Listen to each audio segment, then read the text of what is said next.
Hello, everyone. Let's see, I'm going to turn this one off. And let's see.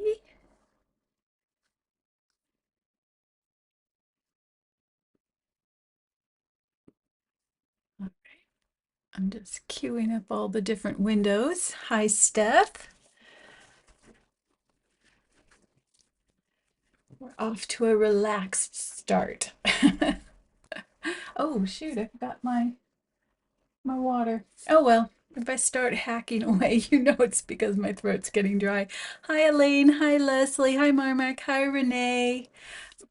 Marmac, remind me of your first name.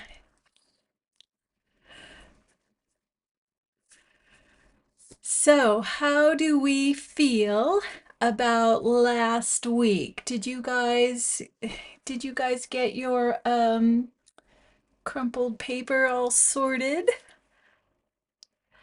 Okay, so is it pronounced option 1, Maria, or option 2, Mariah?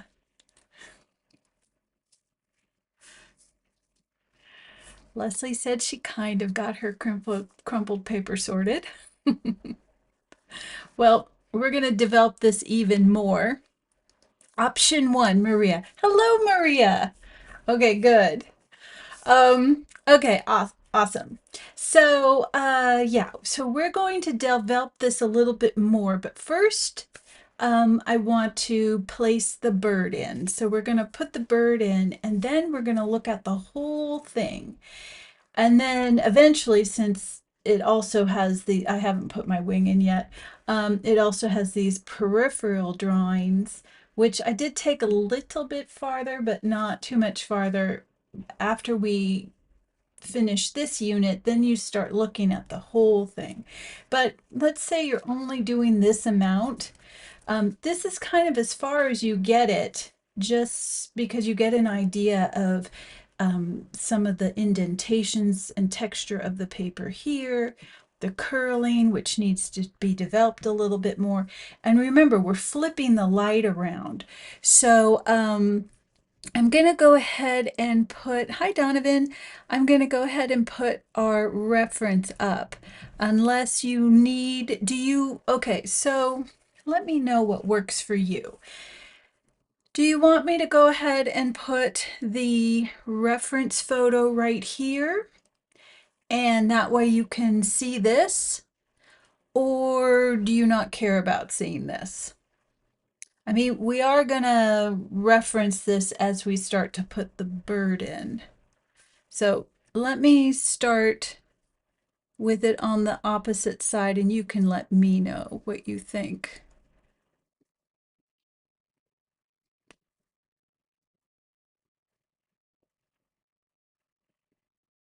Oh, let's see.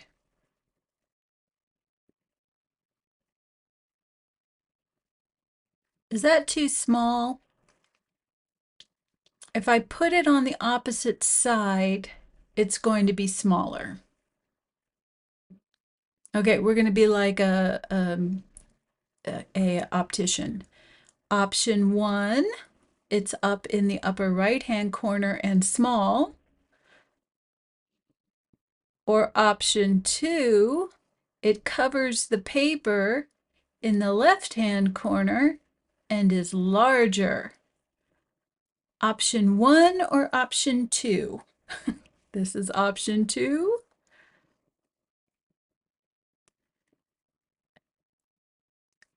And this is option 1. So what's the consensus? And you should know I love that machine at the well, it's actually not the optician, it's the optometrist, or in my case, an ophthalmologist. But I love that machine. Oh gosh, it's split so far. Option 1. And then this one, oops, is option 2. Okay. So far we're evenly split. Wait, I've got an option two. Maria says option two is okay. Okay, we have a consensus, so it's going to be option two. All right. Yeah, I'll flip back and forth. So we're going to leave it right here. I'm going to make it big as I will be working from it as well. So let's place the bird and then I can flip back to the paper as we need it. Sound good? Okay. Yes, because for some reason I did not pull up the reference myself. So I will be actually looking exactly at what you're looking at off the screen. All right, so I'm going to start with my lightest pencil, which for me is my 2H. 2H. And I am just, hey Grace. So I am just blocking it in. Now we are going to be not working, well, the bird is really kind of, we have a little bit of his outline right here. So we're actually not putting feet in. We're not, I'm keeping this really simple. We're not going to put the feet in. We're not going to have to worry about the tail. We will have to worry a little bit about the wing that we see here, but it's mostly chest, belly, head, neck, that kind of thing. So, like I said, I've already got kind of blocked in the outer perimeter of the bird. So I'm actually going to check to see if my proportions are okay in terms of the widest part of the bird compared with the tallest part of the bird. Okay, so let me see. I need to wrap this around. All right, let me turn this around so you can kind of see where I'm coming from here. Oh, geez, I have to move things. This is my computer. Okay, it's going to be totally surreal. So I am measuring from up here to down here, comparing it with the horizontal line here. So we're kind of getting, I'm just double checking that I do have the right ratio for my perimeter. Then I'm going to take a unit of measurement, which is from here to here, because you know I like just using the head. And so I'm just going to, because if we have some feather marking here, I'm just going to use that feather marking, and it's the bottom of the auricular. So from here to here will be my unit of measurement that I use for the whole thing. When I'm envisioning this, imagining this in my head, when I imagine him coming through the paper, this whole part of it right here is missing. It's tucked behind this part of the paper. Does that make sense? So let me get this back in frame. All right, let's see. I need to move it, move it, move it.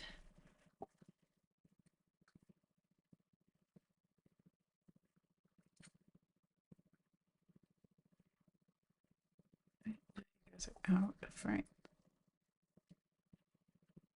All right.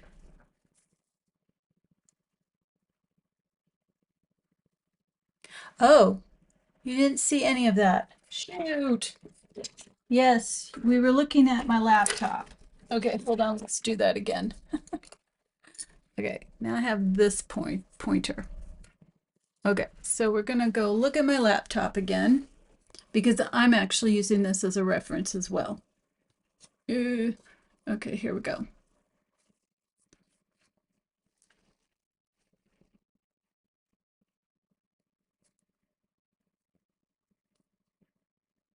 All right, can everybody see that okay? Just ignore this part right here. Here, why don't I, yeah, I'll just leave that. Okay, so I'm measuring from here to here and comparing that measurement from here to here. If I was doing the whole bird, I would measure from here to here and then the comparative measurement, but I'm not. So I'm just doing this compared with this measurement. Um, and that's why I teach you relative measurement. I don't teach site size. I do know how to do it, but it locks you into always being only being able to work from a reference, only being able to work in the studio. I want you to be free to draw anything, anywhere.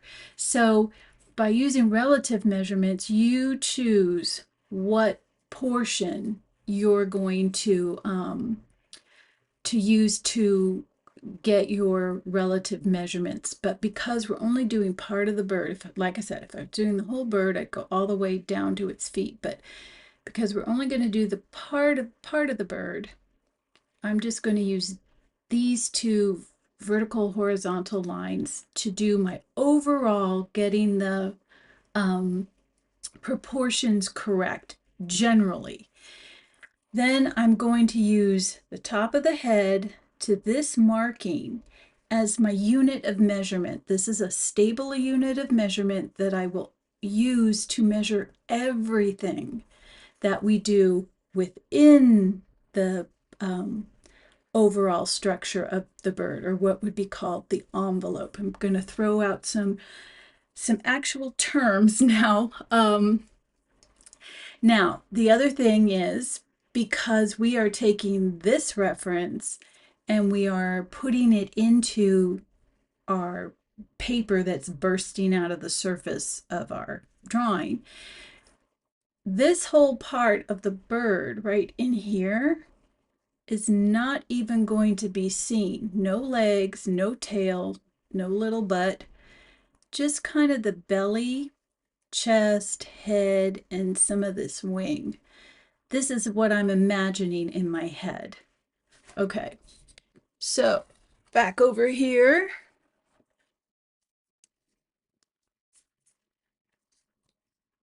And let me reposition you guys again so you can see everything. Does that make sense?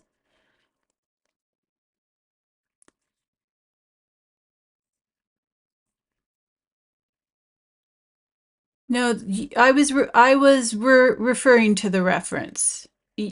Oh, okay. Oh, all right. So I was using the pointer to point to the bird, to the actual reference of the bird. Did everybody see that?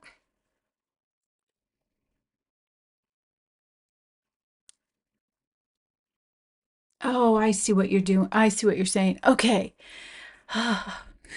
Sorry. I know how to draw. I kind of suck at this other stuff. Oh, but then you don't see the reference. Um, no, you need to see that. Hold on then.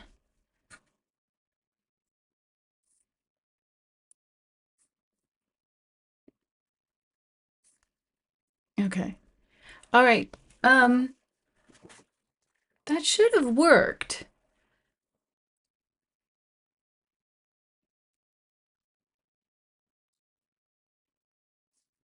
Um, okay.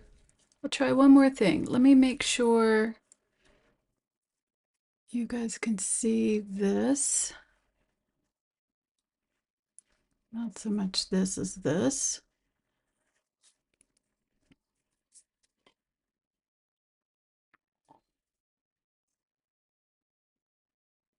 All right. I'm going to move things to us. Okay. Can we all see my laptop now?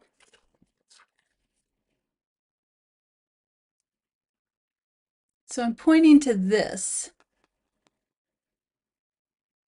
So what I'm saying is I'm going to just double check that I've got the right perimeter, that the general form of my bird, this space is proportional. And the way I'm doing that is I'm going to take a measurement from here to here using my stick, or I'll use my pencil actually.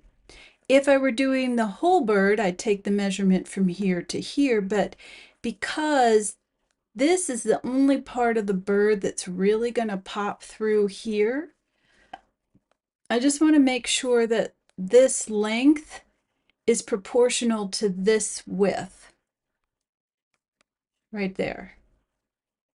And then I'm going to use a unit of measurement for the rest of the time that is going to be used to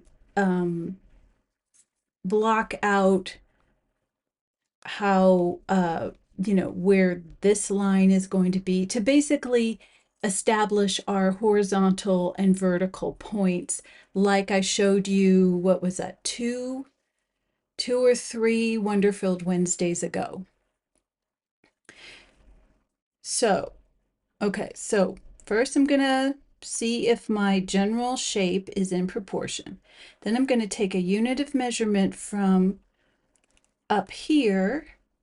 Am I still behind that? Oh, I am. Hold on.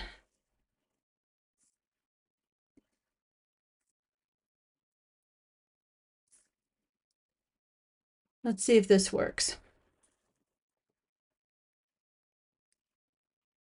Nope. Okay.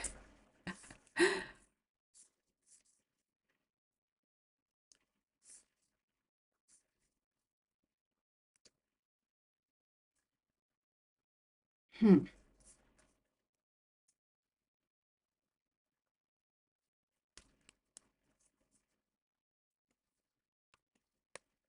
Yeah, you're not. Ugh. Oh well. Just go with me. I will narrate as best I can. And I'm thinking for Cricklewood Camp, I need to look into having us all meet together. And then like in something off of Substack, where we are on one of those conferencing platforms that is more interactive and I think easier for me to show you what I'm doing. I'm sorry about that. Okay, let's just go with it. So let me block in. I'm using my 2H. So I'm just I'll do my measurements and then I'll explain it to you.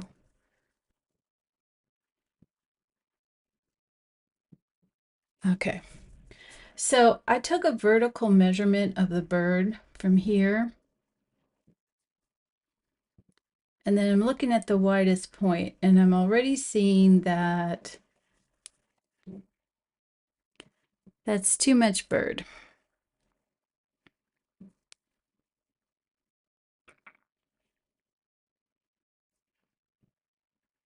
Actually, that might work. Okay. So we're only going to be doing a wing, the wing line, and not the feet, not the tail, not the belly. The rest of the bird kind of sits behind here, and we're only seeing part of the bird.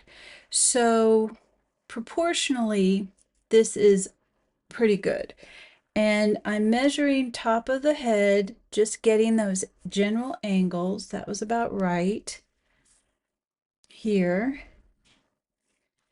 And here, this angle, the back of the bird is back in here, but it's all the way back here. So if I were, why don't I go ahead and just put it in?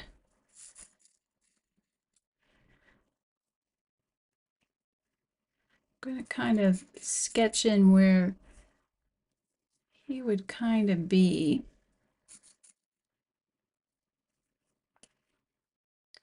And I'd have some feet coming out this way and feet coming out this way. And this would be the tail and his rump is behind here. So we're only seeing part of him. And we do want him coming forward, which he kind of is. So if I am plotting now using the top of his head to the bottom of his auriculars, or what you're seeing in the reference as that horizontal black feather marking right at his neck, that's my unit of measurement. And it's about one of those to get to here, which means I can divide this in half. Okay, that's pretty good. So I just make a light horizontal line.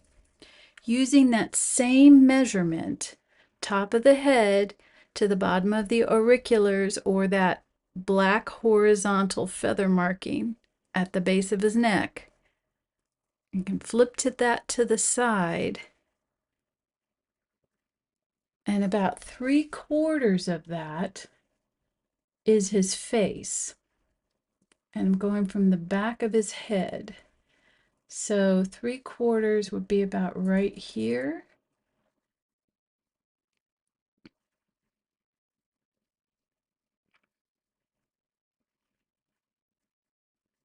Maybe move it over a little.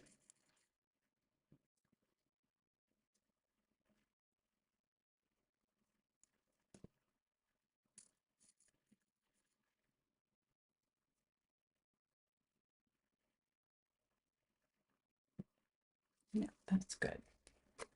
And then I use my kneaded eraser to remove the lines I don't need. Okay, so I have a horizontal marker, and I have a vertical marker for the front of his head. His beak is going to come out a little farther, but we're not going to worry about that right now.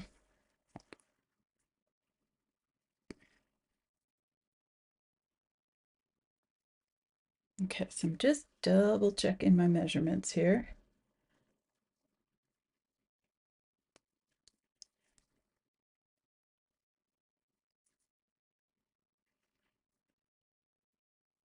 And now I'm using that unit of measurement, top of the head to bottom of the auriculars, to kind of see where those wings land. And they are about halfway down here.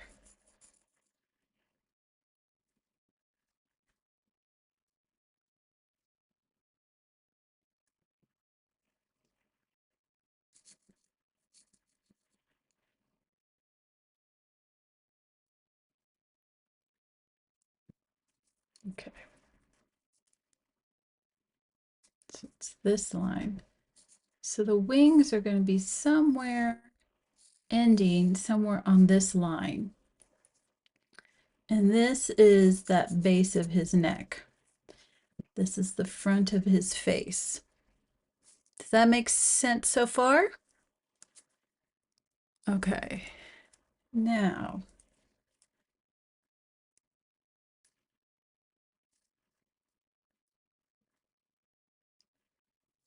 let's go ahead and figure where that eye line is going to be.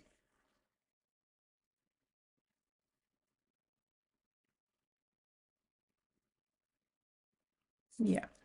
So halfway between this point and this point, because this is the front of his face,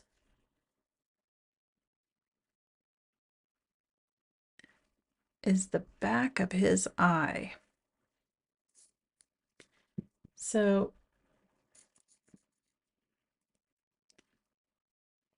this is just going right back to the horizontal and the vertical plotting of those points.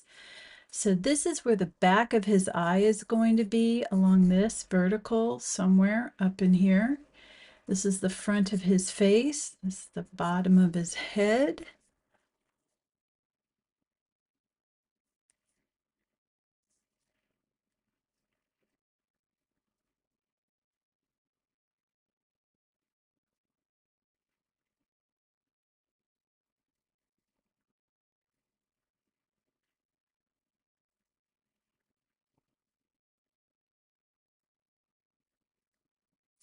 Okay.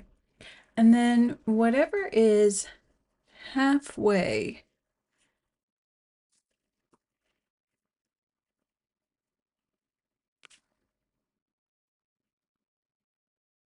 yeah, So if I measure this halfway, whatever is half between here and here, so I'm just going to kind of guess. Halfway's up a bit.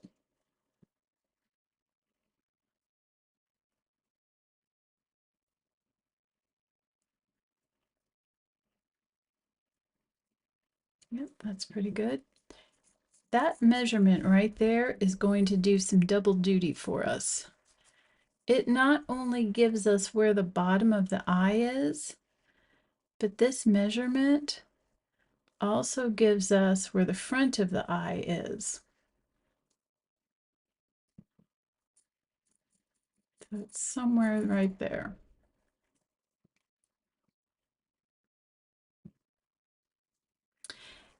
And I got this and this measurement by measuring on my reference this line, and then on my reference determining that measurement how far before it hits here. So if I put this here, it was halfway.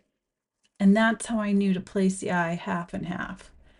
So this is the back of the eye, this is the front of the eye, and that's the bottom of the eye. I really don't know where the top of the eye is yet, and I won't really know until I place the beak. So we're just going to leave that right there, but at least we have the eye now. All right, let us look. If we are now kind of, I'm going to introduce some of the planar drawing that we were doing. I mean, we basically have this kind of oval, eggy shape right in here. And then we have another oval, eggy shape right in here. But I don't start us off with that.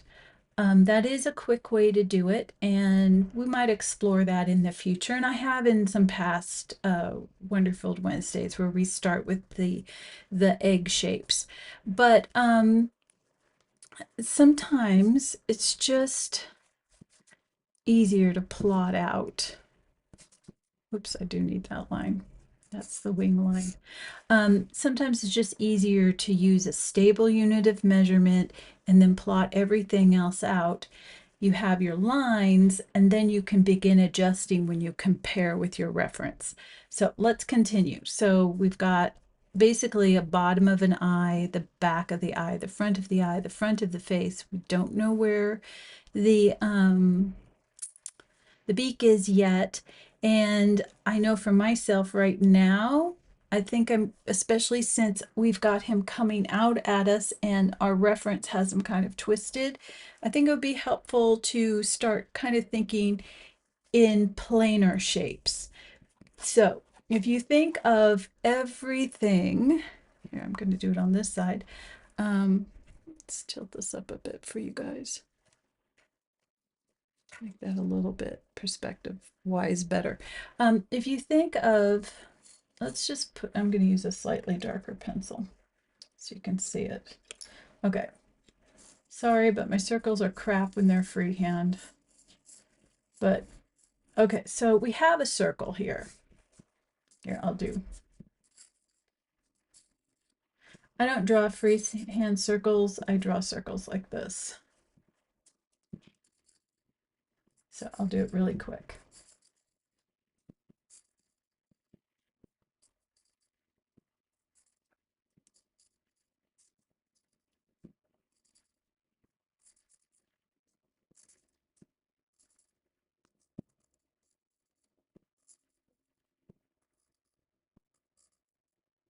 This, by the way, of drawing circles is a really good exercise to train your eyes to look at your lines and make adjustments, because you get your general circle plotted in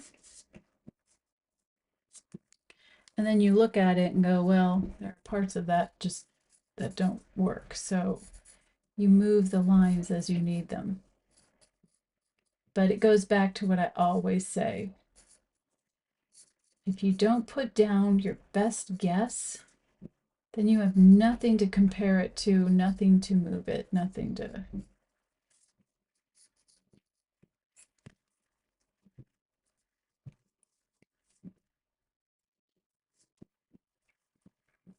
I'm also doing this a lot quicker than normal. Okay, pretty decent circle. So what we perceive as curved lines are actually a series of straight lines that go around the circle. It's one of the reasons why I first plot out everything using straight lines and then work the curves later. Because what we perceive as a curve is nothing more than a plane, a plane, a plane, a plane, a plane going all the way around, like tiles, mosaics going all the way around. And now you have something, if you want it to be three-dimensional, let's see.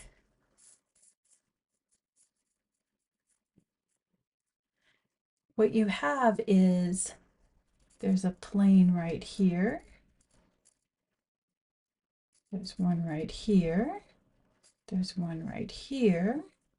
There's one right here. Here. And here. There's another plane right here. There's one right here. Here. All these little flat pieces. So think in terms of like a disco ball. That's a circle. That's any kind of organic form. That's any form. Is made up of these little tiles called planes, and they're flat. They're just organized. So it's the way kind of light hits things. So you can think in terms of, say, because this is how our light is coming on here. Let me put some of these planes down here. Now there's some perspective stuff happening in here too, where planes get smaller as they go up here, but we're not going to worry about that. So you have these planes, and the light is coming this way. So it's hitting, actually, because we have this ellipse,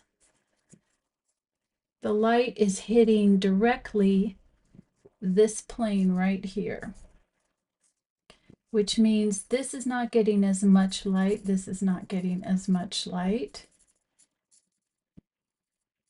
This is getting less light than this one is. Same with down here, these. These are getting less light than this one slightly less, this plane getting slightly less. These planes down here are getting nothing. They're getting no light whatsoever.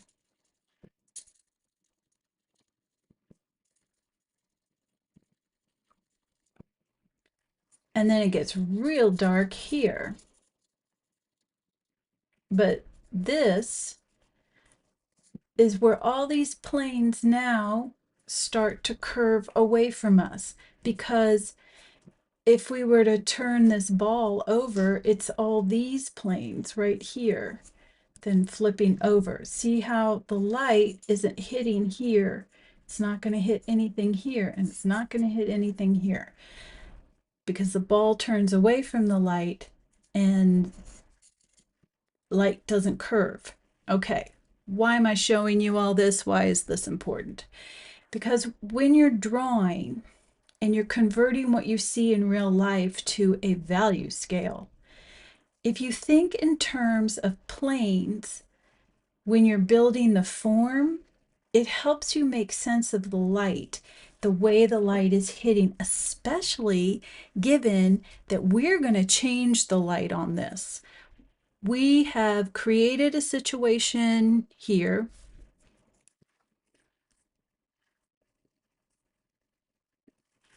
We've created a situation over here, and we have rendered that pretty true to form. But now we're going to introduce this reference that we have.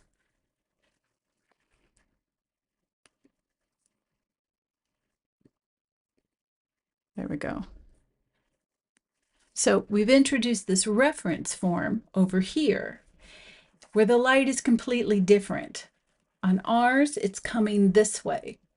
On that reference, the light is coming this way. So if you think in terms of these planes and how the light hits these tiles, then you can alter the light in whatever subject you choose. You can make it up. Imaginative realism, yet it still looks real, still has that kernel. And we build that structure at the very beginning when we're blocking in our subject. So if I'm looking at this bird, and this is the auricular line right here, that black little black edge, then I can say generally we're going to go real big tiles right now. We've got a chest that comes this way and this way. So I kind of have to alter this a little because the line is coming this way. Then there is another tile right here. And it's coming down this way.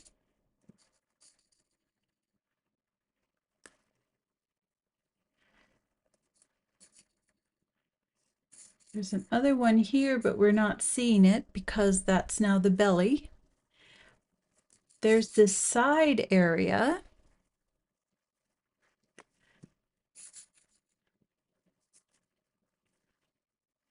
And remember, these lines have to be parallel.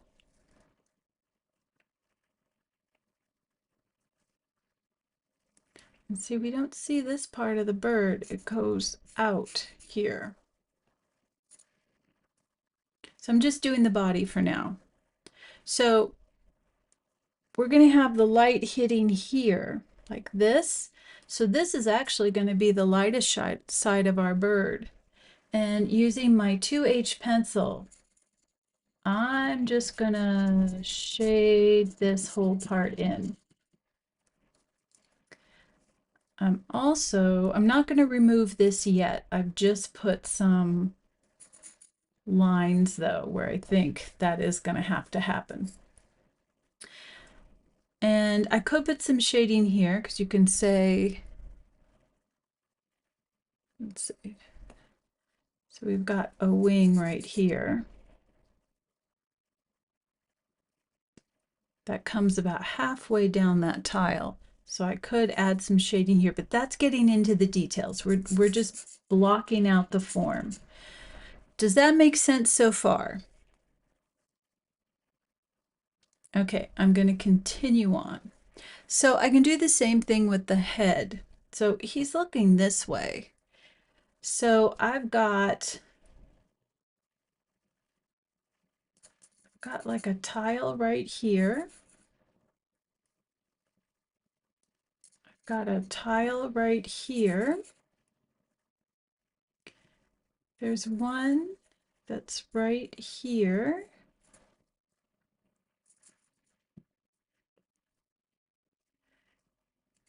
One that's right here. Another one to the side here. And one that we don't really see because it's kind of in the shadow here.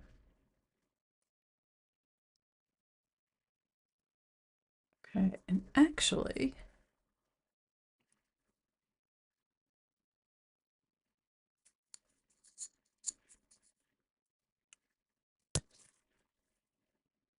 yeah. Okay, and then we've also got top of the head.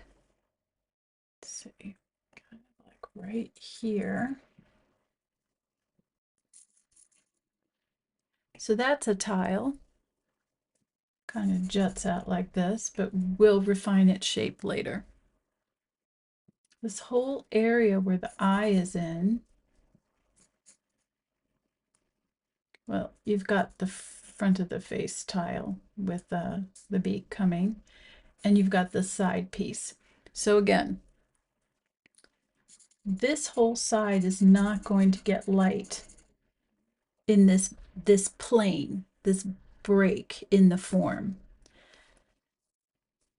This might be confusing for those of you who haven't seen the other video.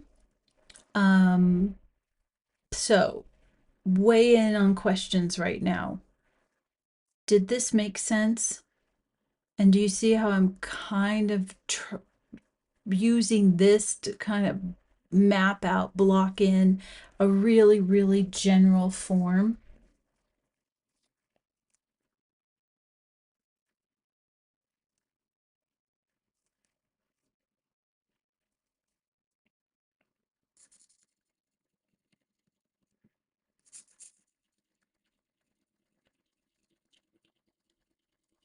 So I'm going to just add some shading into areas that I know that light is just not going to hit.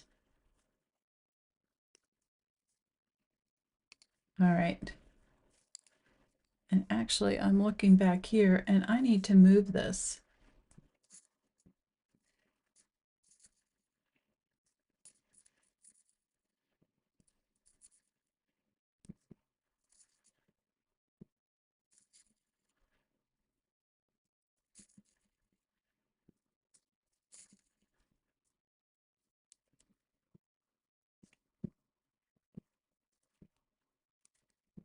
Because remember, that was the front of the face. But this is the bottom of the beak and the front of the throat.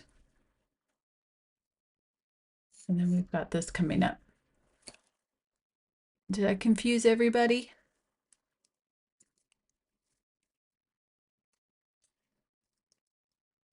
Let's put us back in frame again.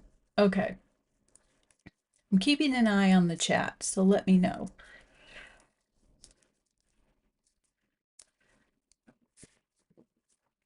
All right, this is very abstract, so let's go ahead and start adding just some of our perimeter lines. So I know that this one is going to come up like this. Okay, so we're good with that. And if this is the front of the face right here, let's just make sure we have that angle and take that corner off. I'm not putting the beak in yet.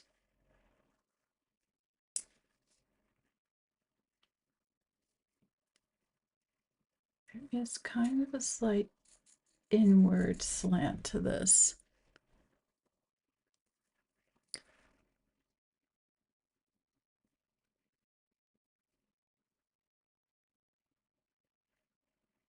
Okay. And I notice that the bottom of the beak / top of the neck starts halfway from this planar point up here to this one up here. So it's like the halfway mark. So if that's the halfway mark, which is what we thought it was, I'm just double checking. And then I can use that to block in the shoulder. Okay, I'm going to get rid of some of these little tiny lines just to keep it a little clean. Got the head right here.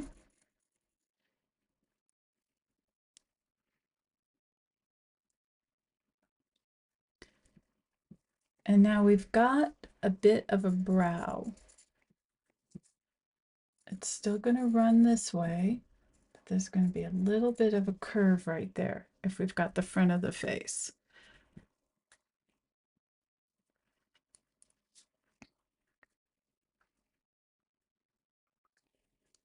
And I'm going to use this corner and this angle.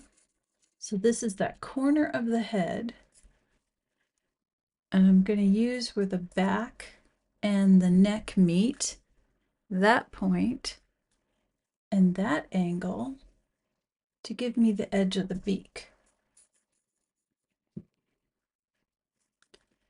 And then I'm going to double check it against our unit of measurement, which was this one.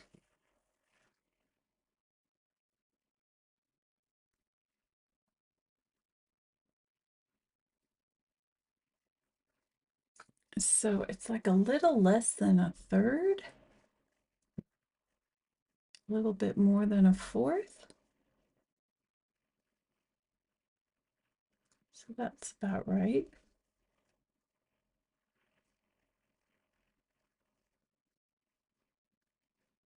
Yeah, that's about a fourth. So we can adjust that. But that's where the edge of the beak is. That's not the bottom of the beak and that's not the top of the beak. But this is where the edge of the beak is. So I'm going to just take out some of these lines.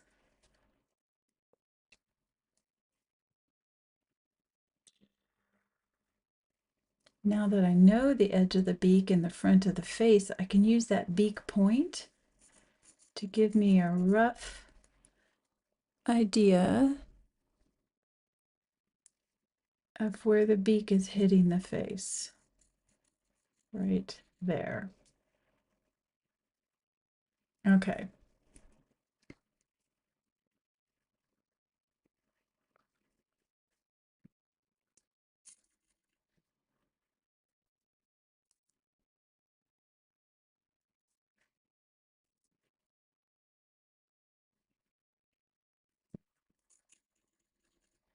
So I'm always using straight lines first because there's an angle break. And an angle break, the way we see it, is no more than a plane change. This is an angle break right here. It's just we're looking at it straight on. This is an angle break right here. And because we're looking at it from the side, we see it as a break in the line. But what it is, it's a break in the plane. There's a plane change right here and back in here somewhere. Does that make sense? Okay, I'm going to keep going. I'm still using my 2H. And I'm going to work on the other side of the head. Okay, so I'm going to take this measurement, our unit of measurement, and I want to see how far that little bit is I guess it's called the crest, where the crest comes. It's about even. Okay, so now I just lost my thing. Here's the neck. Okay, so on this angle, yeah, that crest is coming back up in here. So I'm just going to soften some of this.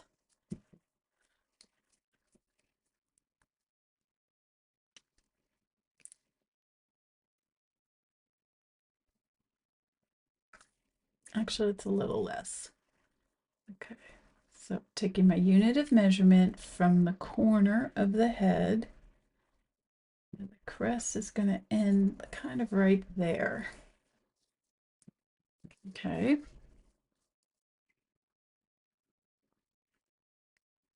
Because I know that point, I can run the back of the crest this way.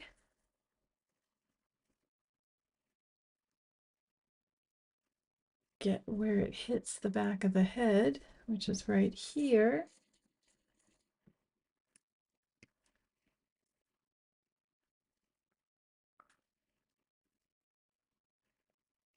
I can see right here, if I drop a plumb line from the back of the eye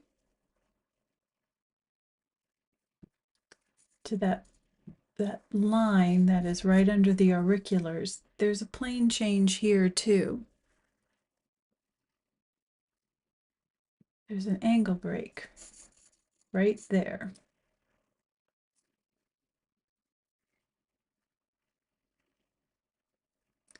And because nature is fantastic,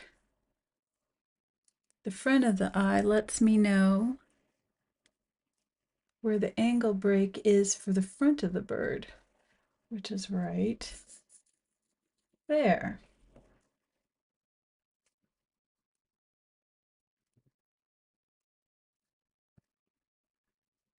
And then this will line up with that. Yep. Okay. So this is actually a feather mark right there. Feather mark right here, here, and here. Now, because I have where the top of the beak is, and I just want to make sure. Yeah, that top of the beak is going to tell me where the top of the feathers around his eye are.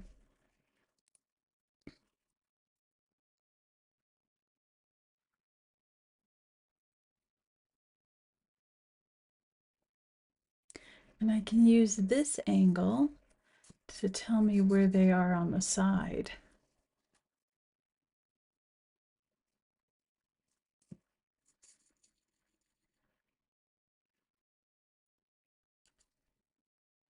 And then I can use this angle right here to tell me where how they meet the auriculars.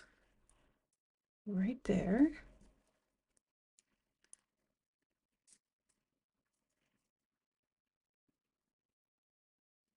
And a little bit right here.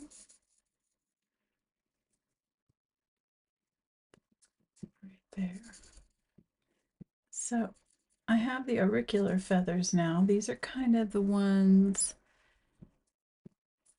that are part of the cheek. And they're right under here.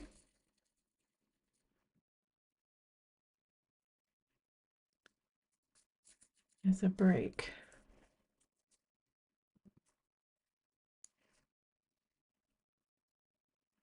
Okay. So that's the eye. Let's see. Yeah. It's a little less than a third from the top. So I actually need to lower this just a tad.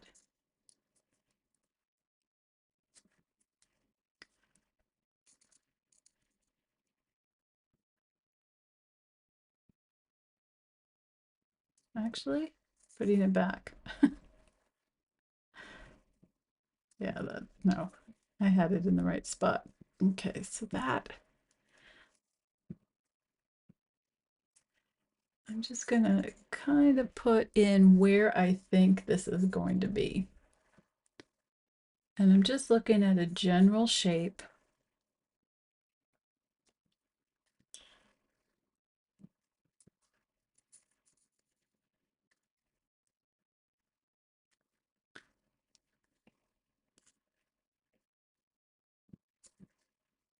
And these angles are the same. This was that outer angle of the auriculars. It is actually parallel to the outer part of the eye ring feathers.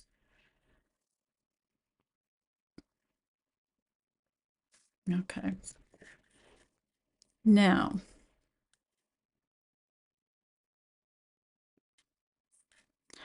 I'm going to zoom in on the eye. Is that okay with everybody, or are you guys still kind of getting the perimeter part?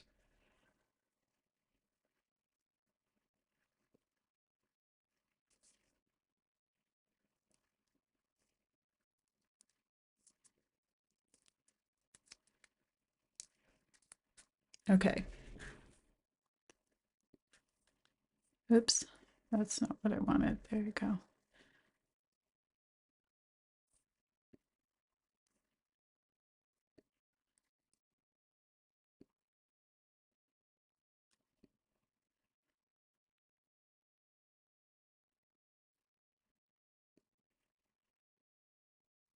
Sorry, I'm using like the same. Yeah, that's good enough. I'm using exactly what you guys are using for reference. Okay.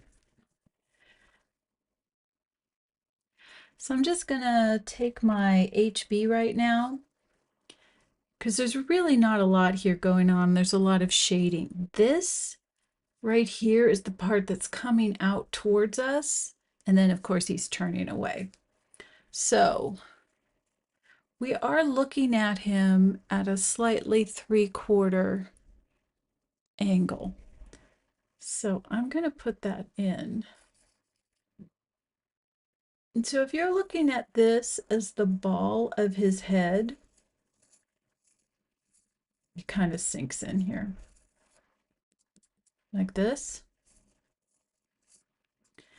Then we have a slight 3/4 view like this, and then it comes out this way. His head is turned and bird's feathers, they move as a unit. So that's kind of what we're looking, and then we just see a compressed view of the other side of his head, which means that this comes up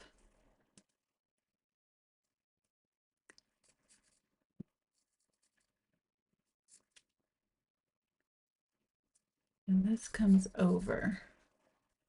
There's an overlap here.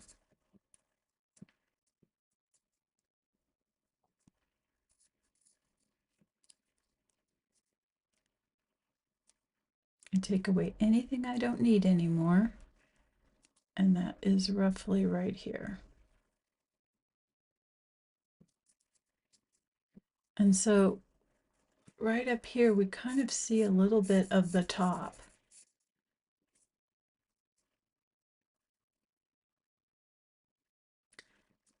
And that's why this cuts off here.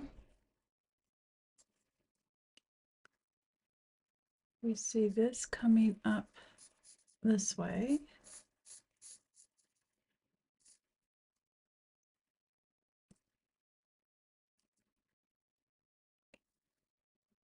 We're seeing that.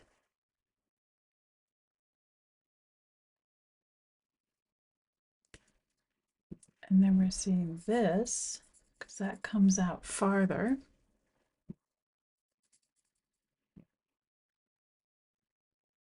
And that's leading us right to where the eye is. So I'm just going to put that in and we're going to see how we feel about that. Okay, and then if I were doing the planar thing, there's a plane right there. Now I'm going to remove what I don't need. I'm going to leave those lines in for you. We'll take them out later or they will disappear later. Okay, so do you see what's happening right here?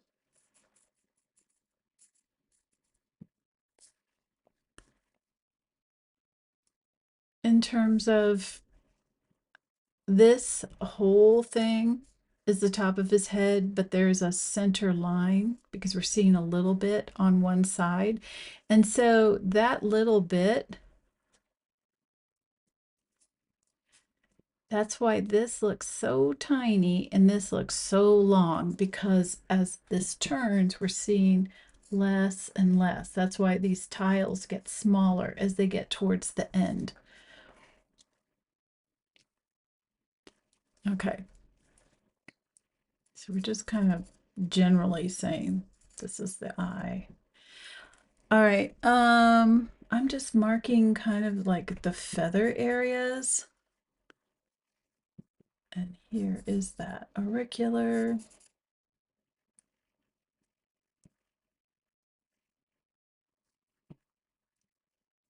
I've actually got a sharper indent right here.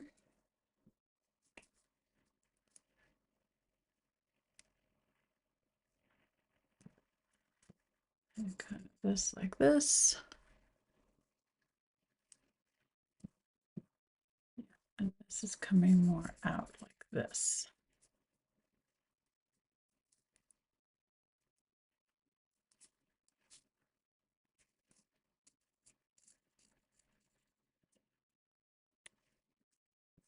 And I'm just looking at the beak shape and still following that line. Now, because we can see a tiny bit of beak on this side,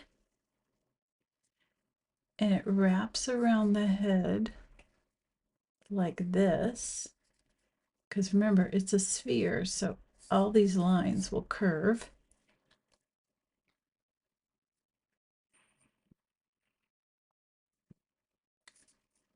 We've got this tuft of feathers right up in here.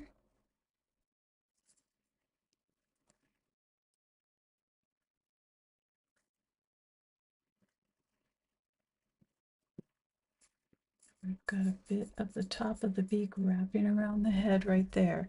And so these nasal feathers, these are nasal feathers. There's like a little nose right there, little nose hole. Okay.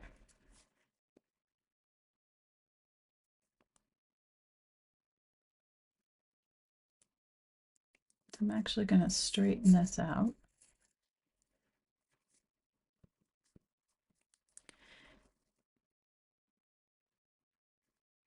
And it kind of gives me the triangular shape of the wing that we don't see over here.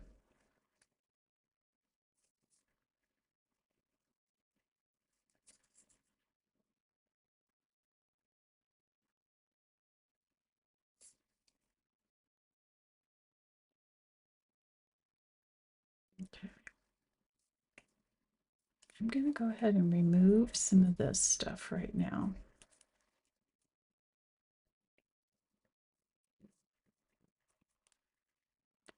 So this is that part that overlaps the paper that I already had in. So I'm going to remove that. However, this is still in shadow, remember? It's going to alter this too, but I'm going to deal with that later. We're not concerned with the paper yet. Let's get the bird in first. All right. I'm just double checking some of my angles. So like this needs to come down.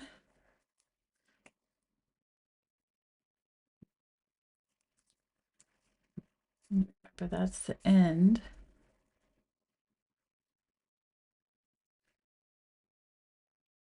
That needs to come out. And then there's a real subtle turn right here that I've exaggerated, but we'll deal with that. And then this is coming this way. I'm just going to go ahead and put the shadow in of that bottom beak, using my tool to pull out the light and to kind of refine the edge. We're not going to worry about it too much. All right. What I want to do is smooth out this top. So I'm now starting to think of feather groups. So there's a feather group right here.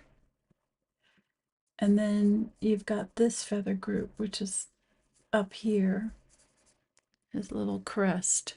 But that's a different feather group than this one. So I'm just putting kind of that feather texture in. And then the direction of the feathers change this way. Let's put some of that in.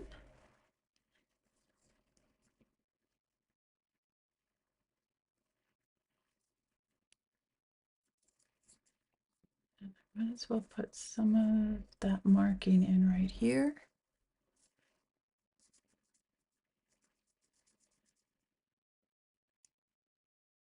And some of this over here.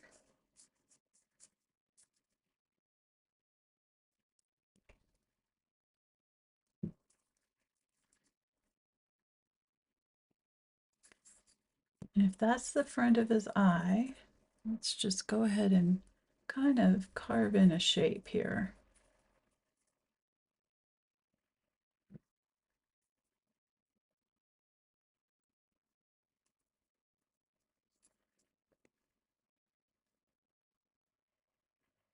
Okay, so this is right. And then this is actually gonna curve more like up here. Yep. Let's take that out.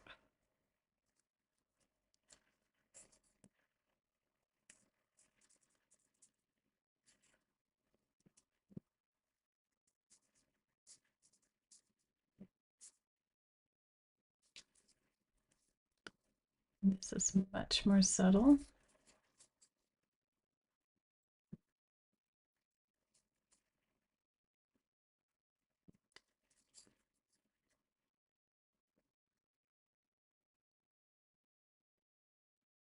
Okay.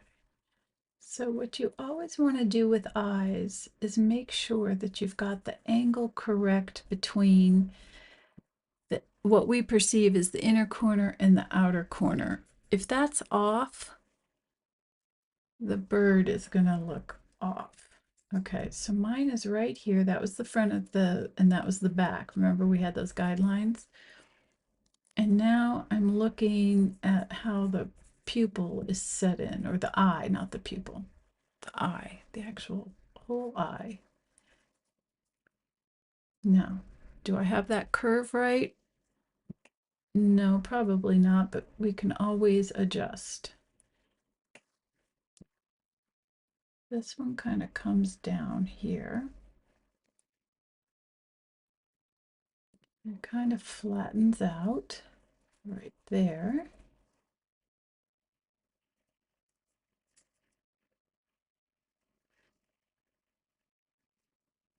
And then it kind of comes up at an angle right there.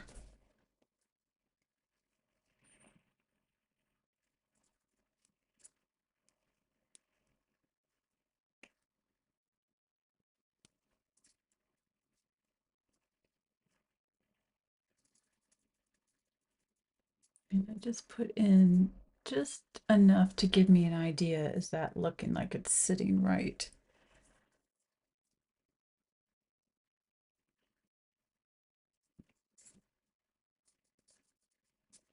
And it so happens it kind of matches up with here and here. These all sit on the same line.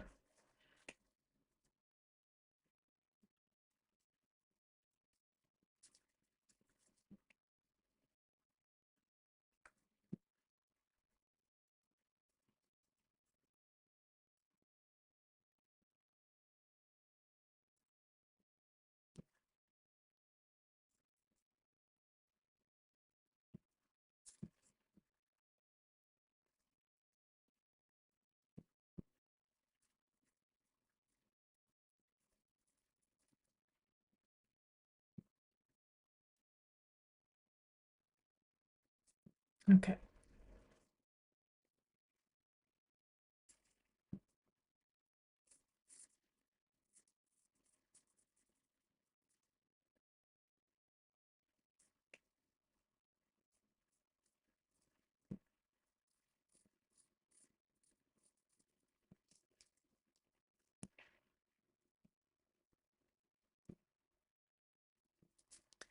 And then I'm seeing this rounding a little bit more down here.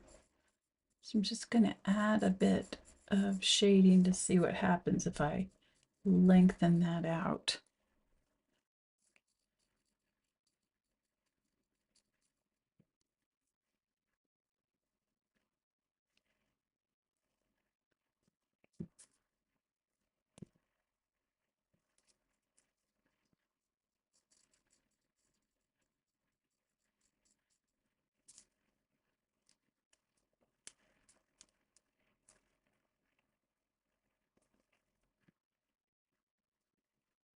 So how I had that dark spot, I pulled it out and then I used my hardest pencil to kind of buff that out.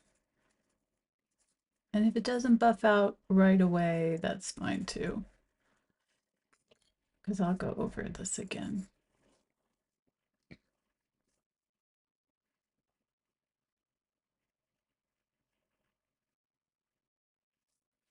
Okay, I'm going to take out some of the lines I do not need.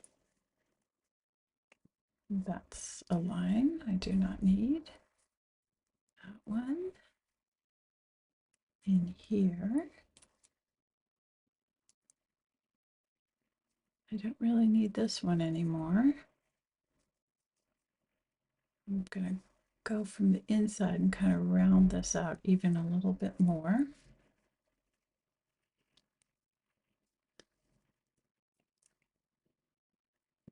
I don't need this.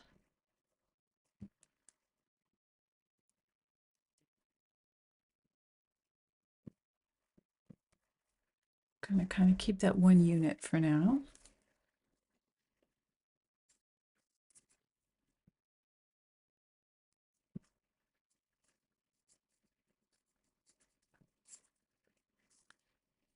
I can take out this one because it was a guide to be able to put that in. This is another guide right here. So I'm looking at feather groups because I had it here a minute ago.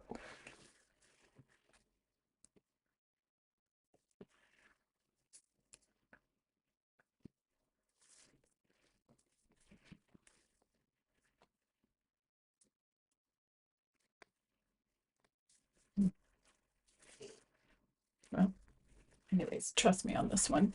So right here, there's a whole group of feathers right here, and there's a little, they come kind of out like this. And then some come up like this. And they kind of fan out like this, forming kind of like a little semicircle right here. I'm not putting the texture in, I'm just trying to get those groups.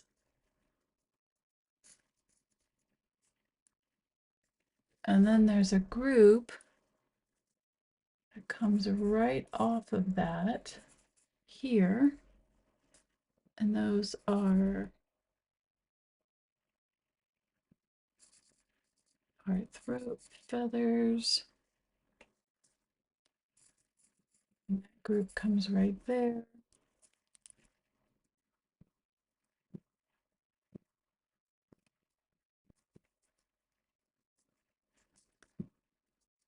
Then I've got a tiny group right here. So I'm going to remove these little guides.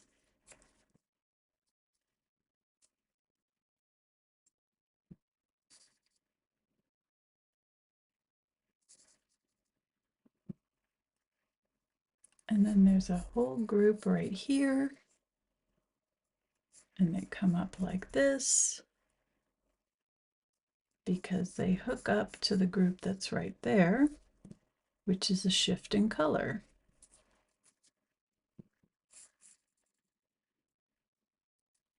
And then we've got these nape feathers.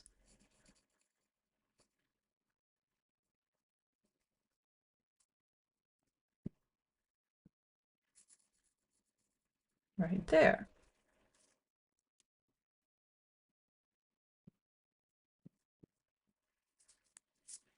You can see I have to repair my drawing right there, but that's okay.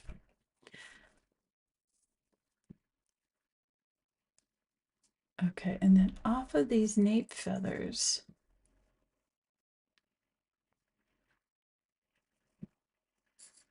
comes these feathers.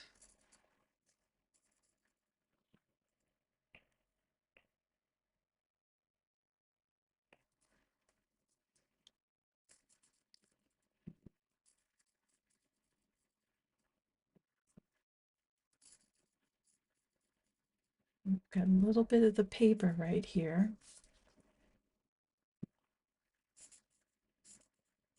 And now we're off to the races. Okay, how are you guys doing so far? Now I'm going to zoom back out. Actually, since you're drawing with me, I'm going to give you like a minute to finish the head. I'm actually going to take out some of these guidelines that I had. So like I had a guideline right there. I'm treating this all as one unit, so I'm going to take out my center lines that I had.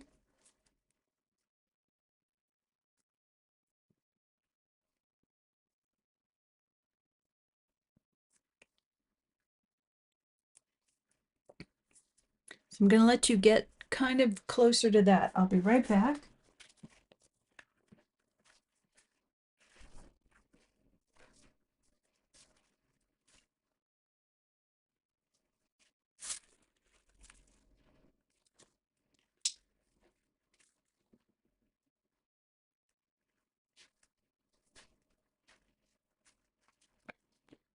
That's the craziest thing.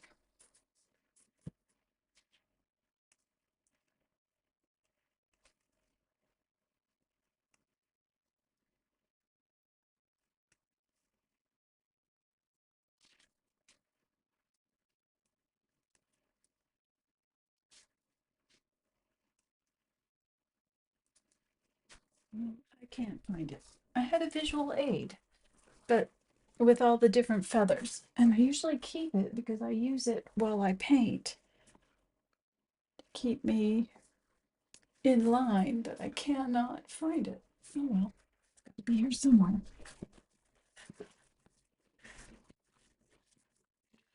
Okay, is it okay to zoom back out?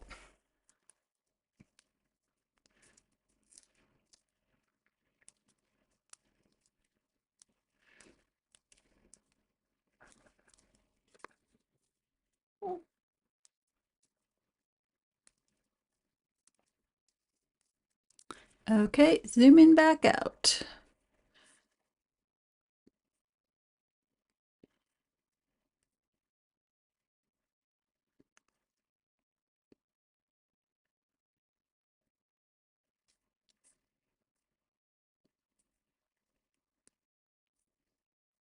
Okay, let's start working on this other side. So I'm still using my HB. I'm sharpening it a little. Whoops, and I just broke the tip. This happens all the time. The thing is, when you do break a tip, don't get rid of it. You grind it against your sandpaper, and then you put it in your little tin where you're collecting all your graphite, which I hope you're doing. So I'll put mine to the side and grab my backup. All right, let us work on this side. So again, using my unit of measurement, top of the head, all the way to that black feather marking on the neck. I want to measure from the neck down to the edge of the wing. It's a little over 3/4. So if I go from the neck feather down to the wing,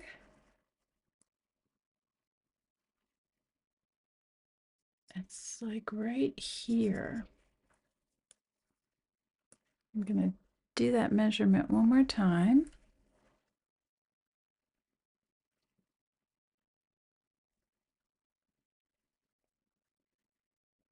Yeah, it's about 3/4. And I always like to just also double check that I'm doing this right. Yep. So it's right here. So the wing is going to end here.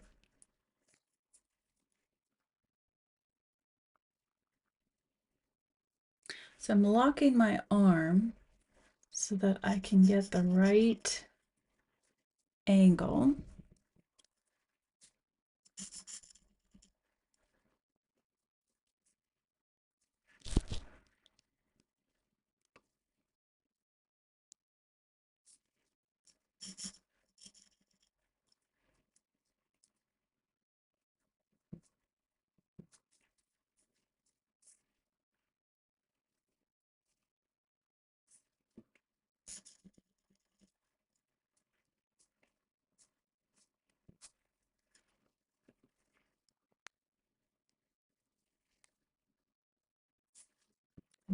That's a little bit of the body.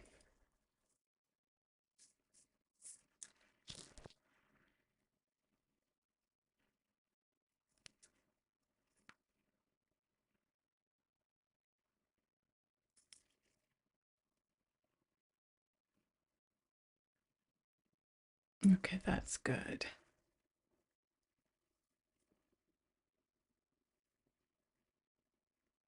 Yeah, that's good. That's going to be kind of right in there. Let's get rid of this.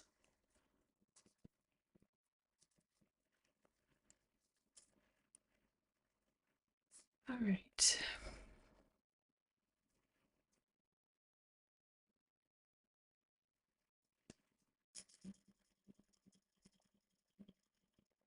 So I'm just adding some of that shadow that's in there.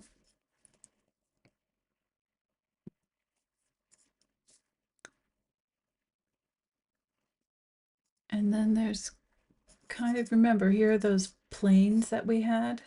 So right along here, right from the edge of the wing, there's some feathers. And then they kind of lower on this quadrant.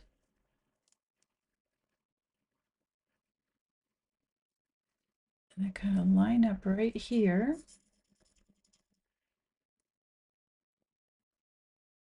Coming all the way up, kind of even with where this is.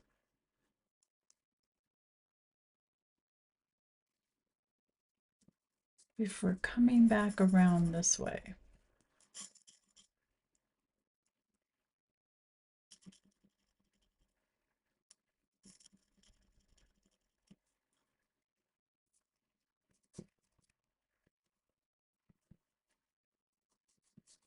I'm just removing graphite just so I can see these new markings that I have.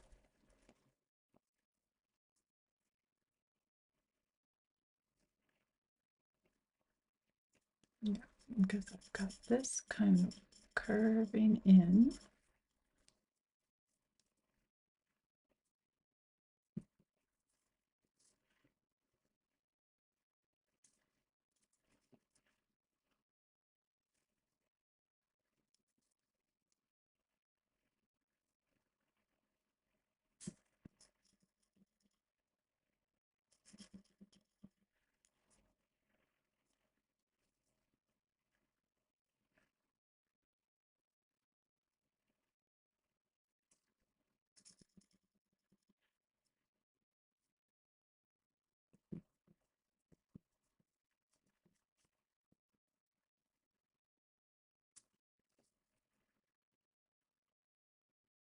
Okay, I'm just going to make some adjustments to this line so that it works more with that paper that we have crumpling. Okay, so if this is the paper edge, and I'm gonna actually, yeah, I can do it with my HB. I'm really lightly coming from that line out and creating like a little mist.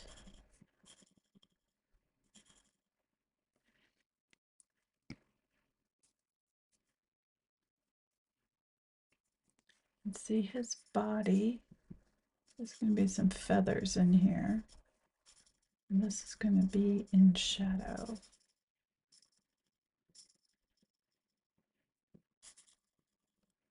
So we're going to address the paper in a minute, but just to kind of get that little bit of volume kind of on top of the paper. All right.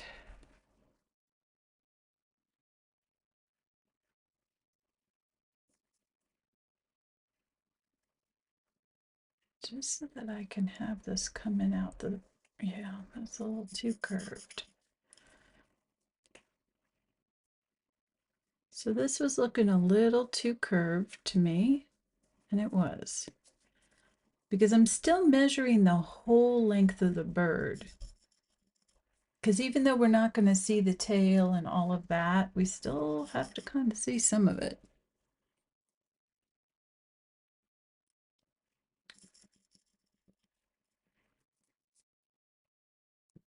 Using my tool to kind of massage that line up a bit.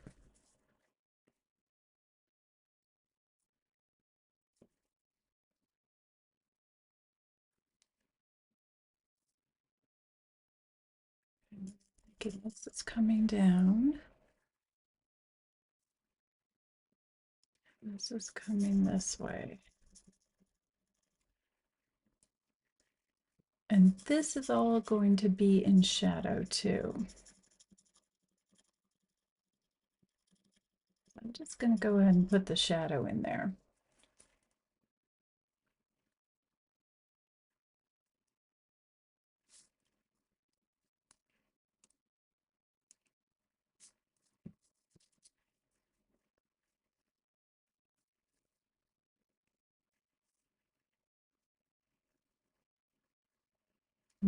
I'm lowering this.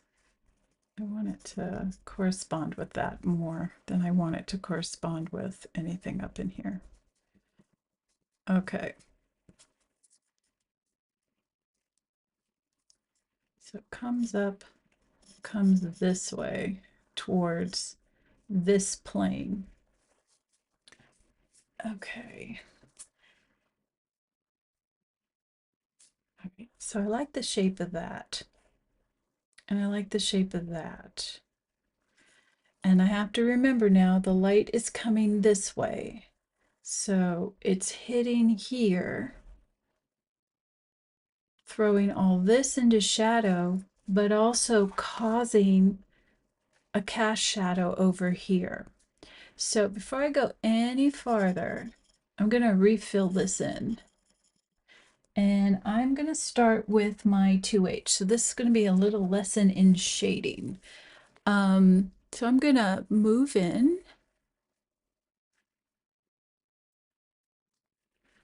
And I kind of put something out on notes, but it doesn't hurt to go over this again. So if you're using a long kind of needle-like pencil tool like I am, you're not using this side, but you are using the side of your tip. And then every so often you kind of give it a twist. This is just a trick to keep it, it gives you the opportunity to put down a little mist of graphite, but by twisting it, you keep your pencil point sharper longer because it kind of sharpens itself. One of the advantages to whittling your pencil like this, and why I keep a long tip. Now, the downside is you could do what I just did earlier and accidentally snap it. Snap it while you draw, snap it while you file it and sharpen it, but it's worth it in that you're always using the lightest touch possible. You're not building up the dark by using pressure. You're building up the dark by layering and then layering using softer pencils. But even if you're just working with an HB, you can layer this and get darks without, there's such a range to the HB going from really light to really dark that you can just keep layering, but you're always using a light touch. Now, if you didn't sharpen your pencil this sharp, no biggie. You're still using kind of the side of the side of the tip of the point. You're just holding, you're just much closer to your paper. So, but because I am using 3 different grades of pencil, I'm going to lay in a mist with my lightest, hardest pencil, which is the 2H. And I'm keeping it pretty broad, like I'm doing pretty big, broad lines. And because I already had darkened this, I'm not going over this, because if I go over this, I darken this while I darken this, and this will never catch up to that. So I'm avoiding it, but I am putting a nice little mist of graphite. I don't know if you just saw it, but I just twisted my pencil. And in a little bit, I'm going to layer it with the HB. So I'm just kind of going around. Now I'm switching to my HB. And instead of doing more lines back and forth, I am doing tiny little circles.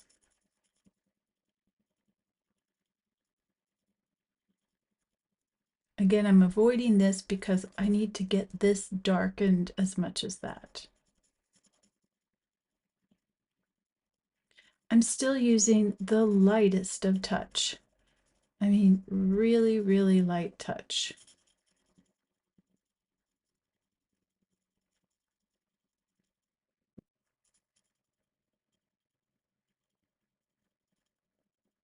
And this might seem kind of tedious to do, but honestly, put on some relaxing music and you get into like this little Zen state. It's incredibly relaxing. So let's take a moment and all relax together.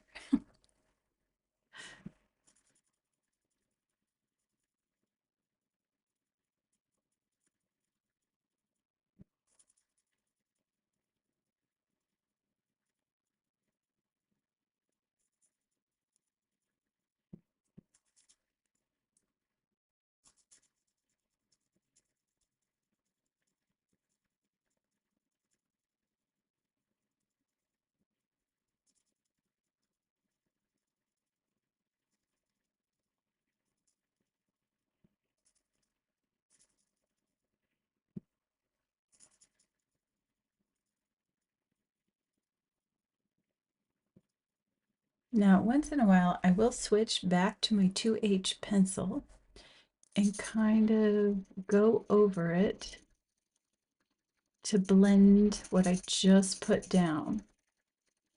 So I talked about this a little bit before, I think in that video that I put out on notes. I don't use blending tools with graphite. I don't like the way it looks. I choose my paper really carefully. So, and part of the reason I choose the papers I choose is I like the texture of the paper and I like the way the graphite looks, the texture it leaves, the just the organic material of it all. Um, and when you use a blending tool like a stump or a silicone wedge or any of those things, yes, it blends, but it can make things look a little plastic and it grinds the graphite into the paper and kind of flattens the tooth of the paper out. And so you don't get any kind of texture. And to me, just my aesthetic, it's not wrong. It's just my aesthetic. I don't like personally how that looks in my work. It is certainly something to experiment with because you might love the way it looks with your work. We all lay down graphite, paint, ink in our own unique way, which is what is so beautiful about working in traditional materials using your hands and your eyes and your brain and figuring it all out because um, the way you make marks is very unique to you. I can only teach you what works for me. You take what you need from that and you discard the rest of it. But for me, I don't use the blending tools and while I certainly think you should experiment, don't feel like you have to. If it gives you the look you want, huzzah. If not, move on. Okay, so I don't know if you can see it right there. There's like a little dark, uh, little extra graphite in there. And that always happens when we draw like this, because the graphite gets caught in the little fibers of the paper, could, a whole bunch of reasons. But if you have a good quality drawing paper and you've got a kneaded eraser, you create a point with your kneaded eraser and you just lift that little dark flub out. And I see one right there, so I was a little too harsh on that one. And then you take your hardest pencil, and you go over it.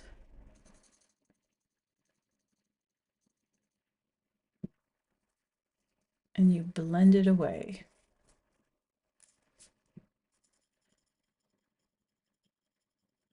Now, I need to get a lot darker in here. As dark as I am in here, this is what has to happen here. But for the sake of time, we're gonna keep going. Okay, I have a question. A question in the chat. Okay, so Maria asks, oh, oh, you wanted to know what gave me the idea of having the bird coming out of the crinkled paper? Um, okay, so I saw this artist, Sadie Valeri, who is an oil painter, and she has created this series of paintings where she does a lot of still life. So she created these paintings where she has like a beautiful bowl with like cloisonne on it, or it's a silver bowl, and then she sets it up on a ledge, and then next to it she'll have like a piece of wax paper like crumpled and shooting up, and then she paints it all together and it just looks so cool. But I'm a bird artist, I paint birds, and I thought, well, that could kind of be fun to see what would happen if you poke a hole, if a bird poked a hole with its beak and came out of the paper. And then I thought, well, that would be a really fun thing to show you guys how to do, because it pretty much encompasses everything in this style of drawing. So it's, that's what gave me the idea. Now I will tell you also, while I was thinking this would be fun to show you guys, I had already started planning based on all of that, a collection of paintings that I'm going to do. I just haven't decided if I'm going to do them in watercolor or in oil, and I haven't decided if I'm just going to do songbirds like blue jays or if I'm going to do all different kind of birds.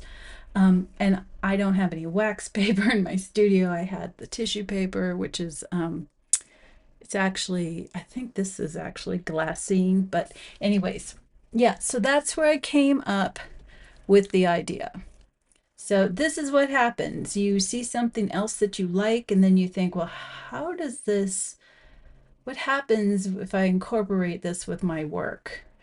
Um, so yeah, so I just want to get it dark along this edge really quick. But thanks for asking. I my brain works like everybody else. We all have brains that work in very mysterious ways. You never know what's gonna really spark your fancy. And for me, I loved the way that Sadie paints the wax paper. And I was like, oh, I want to try that. But I'm not a still life artist. Um, I am so bored by still life. I have tried many times thinking, well, maybe it's my skills. Just if I were better at it, I'd love it more. Nope, I do not love it at all. I'm a bird artist. So I thought, well, that'd just be fun to do with birds. Well, this is a good time to talk to you about found and lost edges. We're going to talk about that more in a minute when we do. But you can see right now I'm losing the edge of this beak. I'm actually going to kind of put it in with some really dark shading right here. And here's where I jump to my 4B. I'm not drawing a line, I'm just putting shading in, because otherwise, while I move on to other parts of this bird, I'm going to totally lose that bottom half of the beak. So let's just put some in right here. And I can already tell I lost some of it, but that's okay. At least I know where the vicinity is. Um, it does kind of look like a bird's nest, doesn't it? And there are some birds, I think, that just use whatever they can find, paper, hair, whatever. Um, yeah, it does kind of look like a bird's nest. Um, thanks. Yeah, it's a lot of fun. So, okay. So I just wanted to kind of get this back area in before I start working on the other stuff. So I'm going to keep using my HB.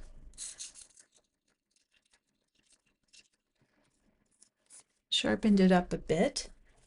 And that's the other thing. It's really important to keep your pencils as sharp as possible. It's just easier to work with. Just be careful. I've stabbed myself so often with these long ones. Okay, let's go ahead and just do some feather perimeters. I'm going to, well, no, I think it's okay here. All right, so I'm looking kind of at this shape right here. So what I'm seeing is the bit of the edge of the mantle, which is that part of the feathers on the back of the neck and top of the shoulders, like a shawl. And I'm just sketching in the shadows of that group on the group underneath. And then right here, there's a dark feather.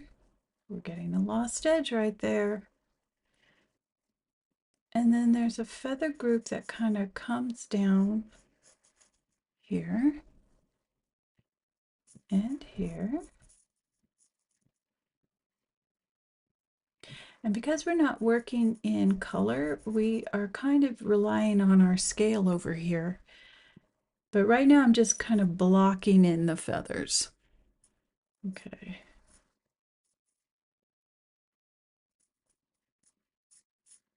So here's a feather.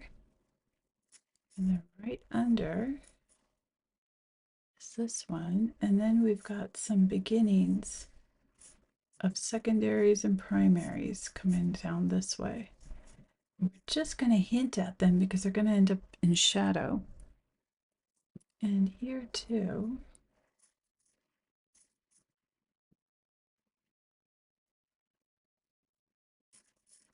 I'm going to keep this real soft because it's kind of like a shadow shape.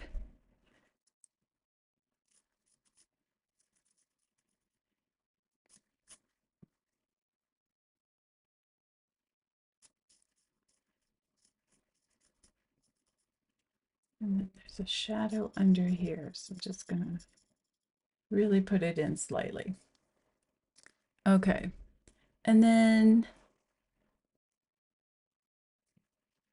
so we've got this coming up. But then let's go ahead and lighten this up just enough. I can still see it, but I'm just breaking up that line. So I've got these feathers kind of coming down. And again, I'm putting in the little shadows underneath the feathers, not the feathers themselves. Always think of your negative space, especially when you're doing texture like feathers. Works for fur too.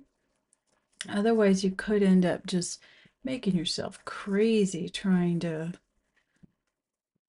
do all the feathers. When you look at the birds that I paint, my studio paintings, it looks like I've painted individual feathers. I've actually painted everything but the individual feathers. I painted all the spaces in between. The individual feathers just come up. Okay, so I'm putting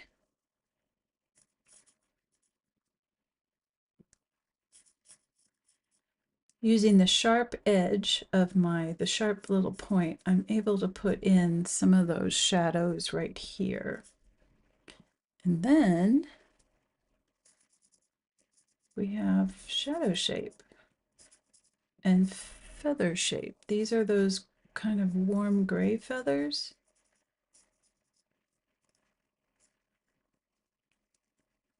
I'm actually going to lighten this line up because I don't need it.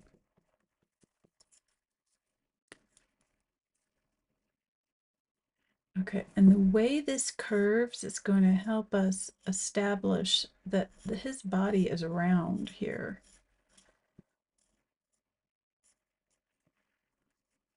And so we're seeing some feather groupings, and we're curving them because his body is curved.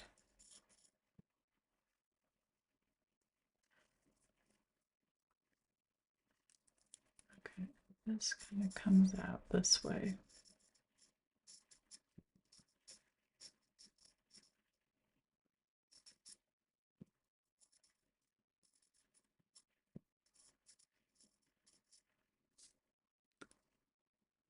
All right. I'm just kind of seeing if I have that in the right place, and I do. And then what we have here are some breast feathers.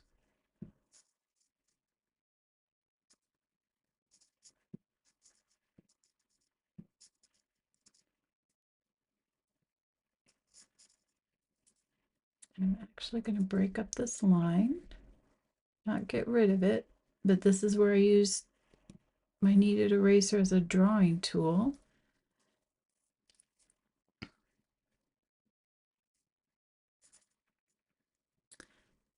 And this kind of curves this way.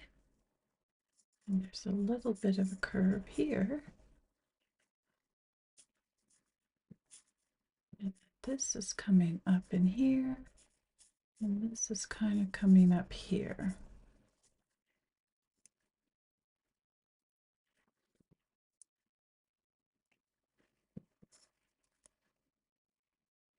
Okay, and then the way this is kind of stepping up also gives us that idea.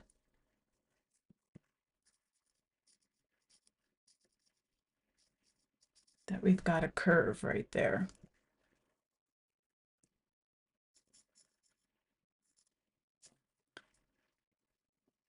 Okay. And I'm going back to my 2H, and I'm just going to lay in a mist of general shadows that I see in terms of where my light is.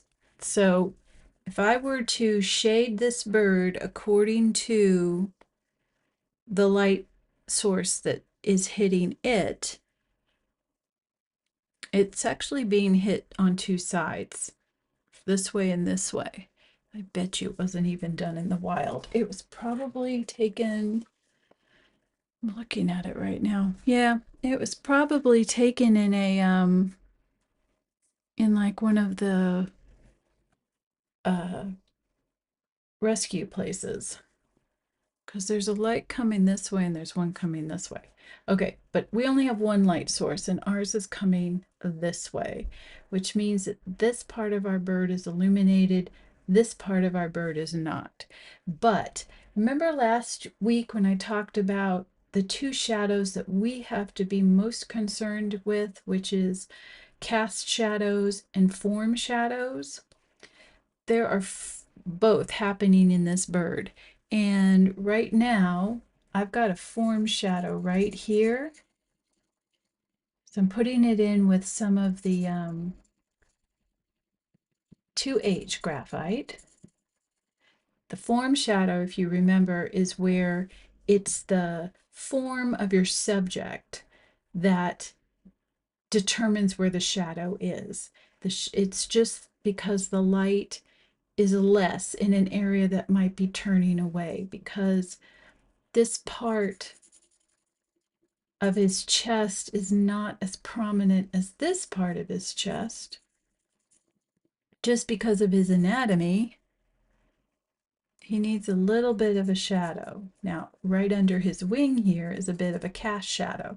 That one I have to be careful with, because this, yes, it's formed by the direction of the light, but it is also formed by any ambient light hitting it. So any reflected light, you're still going to see a bit of a form shadow.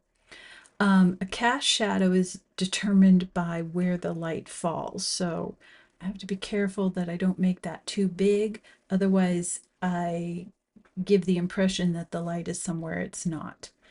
Okay, so I'm just going to add a little bit here and a little bit right under the beak. That's a cast shadow. more than a form.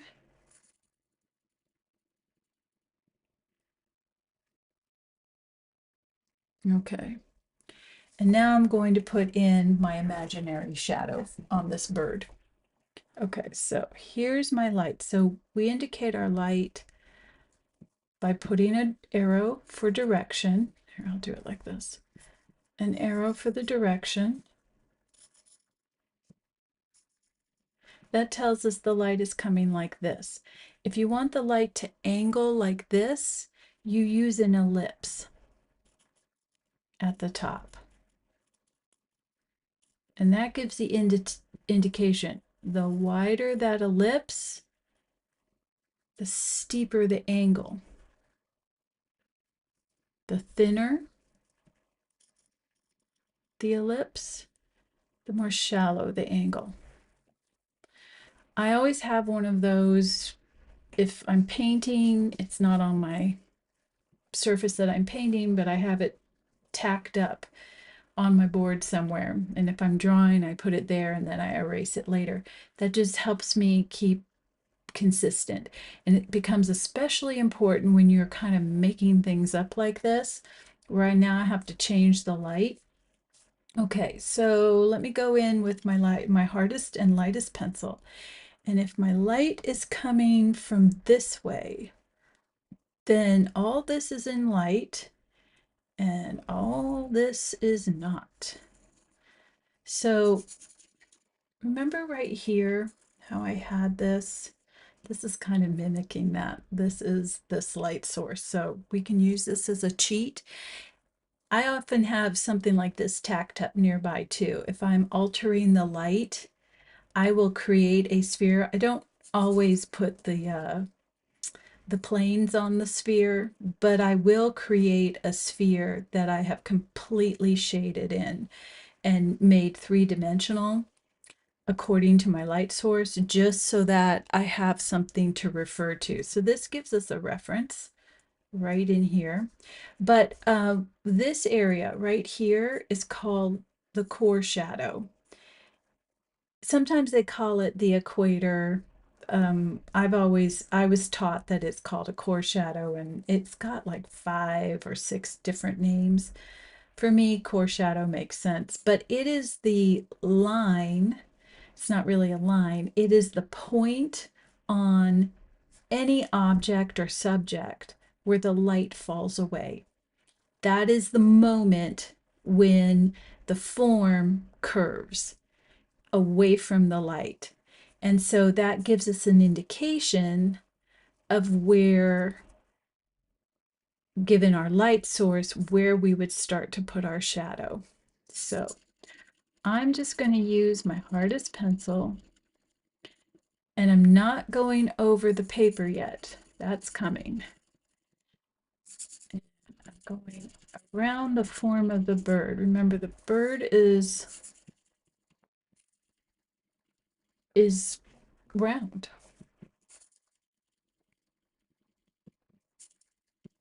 which is why my line is going to be curved. So if I were to put a core shadow in, it would kind of be like that on his body. I'm also thinking, not just in terms of this, but I'm thinking about the actual bird itself and looking at my reference. He is twisting away from the light this way, but he's also twisting away from the light this way. So I have to think about that when I'm putting in these shadows.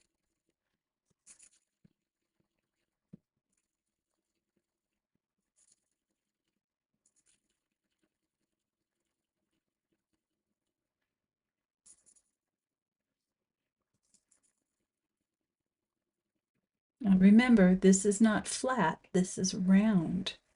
So there's going to be an edge right here, which is turning away from this light.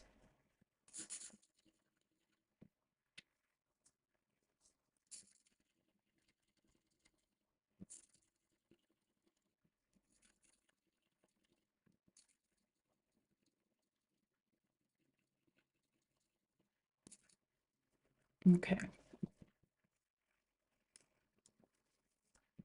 I'm going to go ahead and put in this cast shadow from the beak.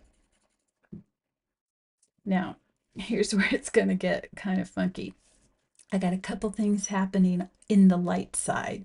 So if you're thinking this is the dark side, and maybe I'll go ahead just for demo purposes. I wouldn't yet start in with my HB pencil, but just for demo purposes.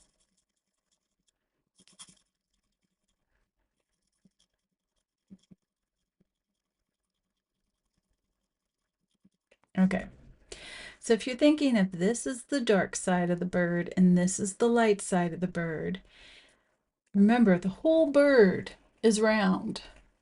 So this side is going to round away from the light. There's going to be form shadow on this side too. And don't forget, we've got this. Hold on. This is where I needed to have these things side by side. I'm going to make this real small again so that we can see both because we're going to have a little discussion.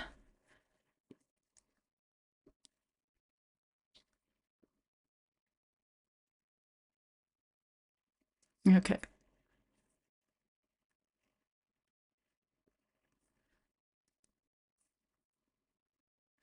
Okay. So don't forget, we have this area right here. Can you guys see that? Let's go back a little. Okay. Oops. We have this little area. Remember, this is our bird right here. So I've got this kind of flipped up.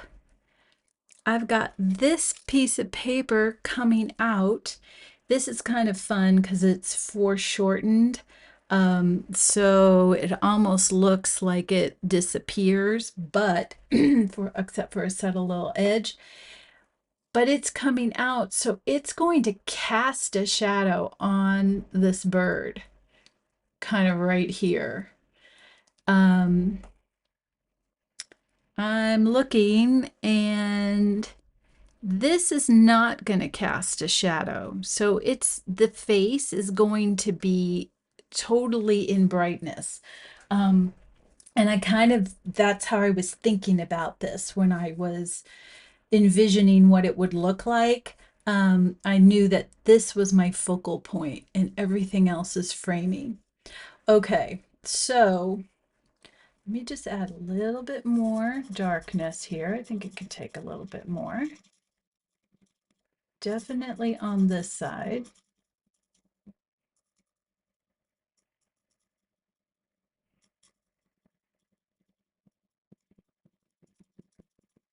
All right.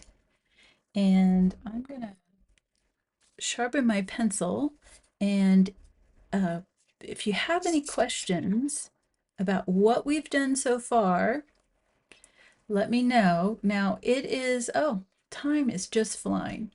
I'm going to keep going actually.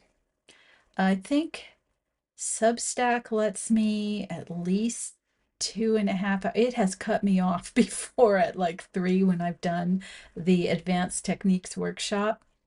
I got cut off at like a little bit before 3 hours. So we're at 2 hours now. If you're able to stay, stay. If you're not able to stay, I totally get that.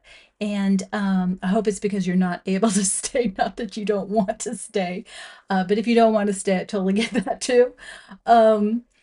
But there will be a replay. So if you are a Cricklewood subscriber, you will get that in your inbox. If you're not a Cricklewood subscriber, become one, or just keep an eye out on notes. You can either follow me on notes or just like check every so often because I will post a link to the replay on notes. This wonderful Wednesday replay, last week's and the week before are for everybody. Normally they're behind a paywall. The replays are, not the actual live stream. But for the rest of June, and actually once we get into Cricklewood camp next week, woohoo, that will also be for everybody, replays and everything. So yeah, just watch that space. Otherwise, continue to hang out with me, and we are going to get this all together, because now we have enough information here that I can start to work on this whole piece together. And part of that is we don't really have to do too much detail here, because first of all, it's in the shadow. Second of all, it's really not it's not the part of this whole piece that is closest to us as a viewer. If anything, this area of the bird is farther from us. This one is closer. And these sheets of curled ripped paper are closer to us. And to give that illusion when you are drawing or painting or creating any kind of imagery, the more detail you put in an area, the more it comes out. The more contrast in that area, the more it pops forward.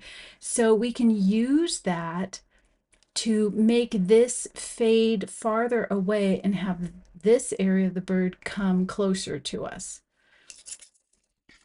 Does that make sense? So while I'm sharpening my pencils, because they are pretty dull, and I do it like this, put some questions in the chat.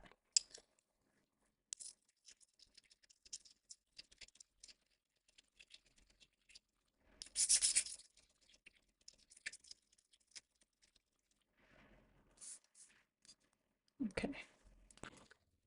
Sorry, that's me knocking the graphite onto a piece of paper off of my paddle so I can save it, so I can use it later. And that might be something. It's a very messy process when you use just graphite powder. Okay. So now I'm looking at this whole thing, and just because I am stalling and procrastinating while I think, I'm going to clean my drawing. It's one of the reasons I like the kneaded eraser. It doesn't abrade the paper. Let's get rid of some of the stuff we don't need.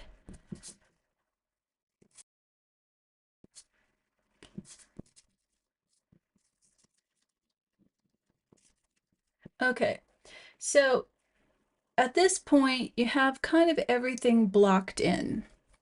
Ooh, that might be.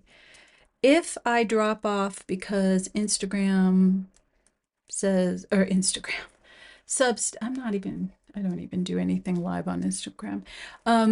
If Substack says that's enough, you've been on too long, then I'm immediately going to start a live stream. So just check your notifications. It'll come up. Okay, so Maria asks if I'm going to add color to this or leave it as a sketch. I'm going to leave it this one as a sketch. This will become a painting. But right now I'm doing it just as a sketch, and I'm going to actually, a lot of my sketches when I work like this, it's for paintings and I don't finish them. They get pushed as far as I need for the information that I need to take into a painting. This one I'm actually going to like bring to full finish sketch phase. But yeah, this paper that I'm using is a drawing paper. It's a great paper.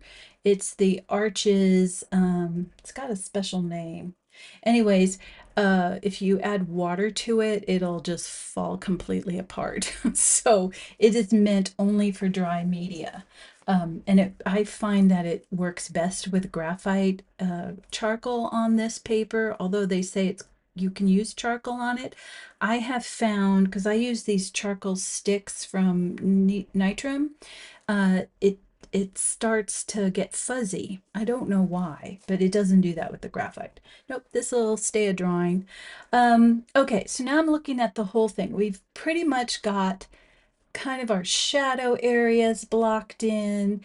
We have the bird where we want it. We kind of have our concept. It's starting to look the way I was thinking in my mind. So the next thing I'm going to want to do is really look at how light falls on the whole piece and darken what needs to be darkened in the whole piece. So I am going to take my HB for this. I don't go right away to my darkest pencil, which I'm using today, a 4B. For this whole project, I've been using 4B as my darkest pencil. This is reserved for towards the end when we really start to finish. But during this time when I'm developing, when we're in the middle of the process, I use mostly, if not exclusively, an HB pencil. It has such a range. But here's where you're really going to need to pay attention to your value scale. And remember, we're using a five value scale. So I'm not going to get into this. I'm going to stay kind of in here, and we are already here. And I do have bits of this and kind of in between these two in the paper. But now we're going to just stay in these halftones. Remember I said last week, you've got the white of your paper, or whatever color your paper is, cream white. And then you've got the darkest your pencil can go. And then you've got all the steps in between. And it just depends on what value scale you want to use. You can use a 3 value scale, which is great for when you're doing quick sketches outside in your nature journals. We will be working with this value scale a lot during Cricklewood Camp because this is just a quick way to get the form and see where the light is falling and all of that. But this is a 5 value scale. I often use 7 or 9. It's just the only thing that gets expanded out is this middle piece. So like this mid-tone got moved into 3 halftones. If I took it a step farther, I could divvy this up into 2, this up into 2, and leave that as 1. So, that's kind of a whole lesson in itself. But we're going to stick to this one right here, and I'm going to be working mostly in this area. So first thing I want to do is put some space between bird and some of this here. This I'm going to have to address because while this is the lightest part of the bird, this is the lightest part of the paper. And right now, that's not looking so light. So what I want to do first is darken up in the dark areas and then assess what the light areas look like. And once I have more darks in here, I can start to see, is this truly not as light as I need it, or is it exactly as light as I need it? I won't know that until I have my darkest pieces in, or nearly as dark. We don't put our darks in, our darkest darks, until we're right towards the end finishing. But does that make sense? Everything is relative. I talked about this during our color series, and those of you who have been with me, who are paid subscribers and were with me in Foundation Workshop and all that, you hear me say it all the time. Everything is relative. Color, value, temperature, it's all relative. So until I get my darks into this darker area, I won't know if I need to pull some graphite off or not. I might not have to. So first thing I want to do, so I'm looking at this and I'm thinking, well, if the light's coming from here, I definitely would like to put some definition between the bird's breast and this piece of paper that's curling, because this is turning around and this is coming forward. So the way I do that is, remember, this is round, so I'm going to start from the darkest and come up into the light. because that's how you make things round. You start where you think it's going to be darkest and you move into the light. Okay, so using my HB, very soft touch, holding my pencil pretty far from the tip and using nice sweeping strokes, keeping my whole arm loose. I start in the dark.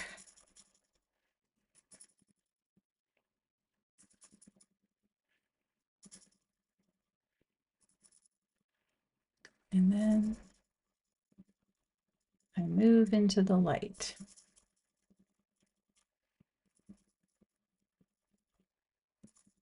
And because I already put some shading down, just like with watercolor, anything I put on top will darken it even more. So I don't really lose too much information that I've put in. I think I want to go on this side too.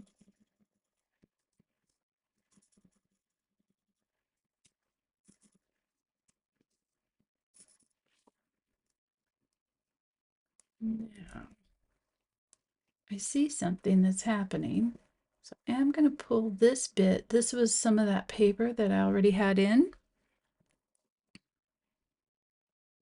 So I'm going to use my tool to just lightly lift up that graphite, take my hardest pencil, and just kind of go over it to blend it. There we go. And now I'm going to go in with this pencil where I'm establishing my dark. I don't know if you saw it, I just twisted my pencil around so that I'm working on the other side of the point. Now I'm choosing not to go into this area yet because this is still part of the light here. I want to concentrate here on the dark.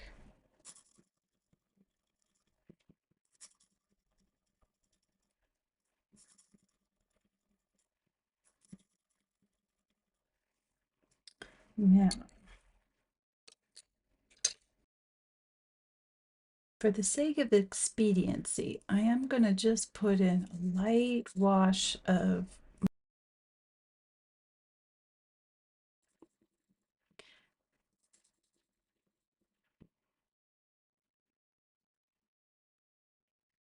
there, I'm back again. Normally, I would not do this because, like I said, this is a very slow process that I teach. This is not quick sketching. This is a more formal drawing, and it can take a while to build up your darks. But I want you to see, do you see how this is already starting to turn in space? The bird?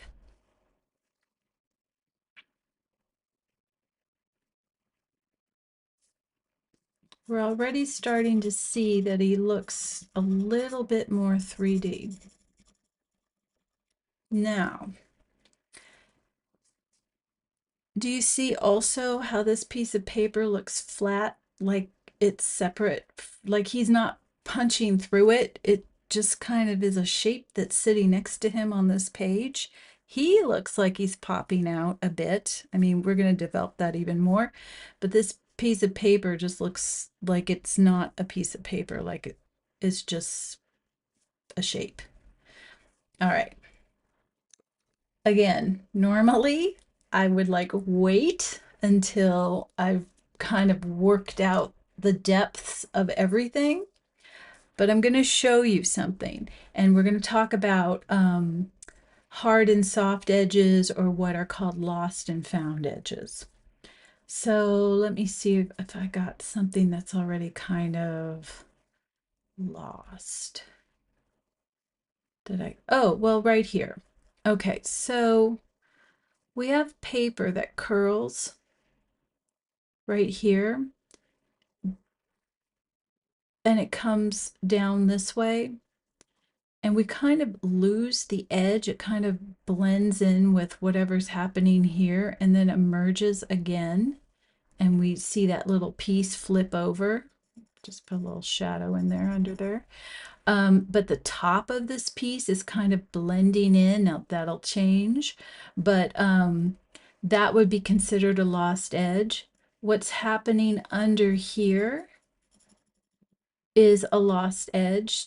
I had to kind of darken that up, but it is disappearing into the background. I don't know if I'm going to keep it that way. I might. I will see as I darken all of this up if I want this to be a hard or a found edge, and I want this to be a lost edge that melts into the background. So what's happening here is there's a lost edge in here as it melts into the background, or as it melts into not the background, but into another form. So this piece of paper, which should look like it's curling kind of up and around our bird and then coming away, doesn't look like that at all. And instead, the bird looks like it's kind of sitting on top of it. And this is actually, we wouldn't know what this was except we see it right there. Okay, and that has to do with this edge is lost. So I'm going to take my 4B, which I normally wouldn't do at this stage, but we're going to do it anyways. And I'm going to put a little edge in here. Now, I just want you to know I'm not drawing a line. I'm actually creating a shadow. I'm creating this shadow. The one where if this sphere sits on a surface, there's a really hard dark shadow where no light, not even reflected light, meaning the light that bounces off of another surface and hits a shadowy area, which creates some very interesting things. None of that is in here. It is a complete void. And I am thinking I need that right between this paper and this bird. So I'm keeping I'm actually sketching in that shadow. And that shadow is very thin and very tight. And because the bird's shape is irregular, it's going to be irregular too. Now,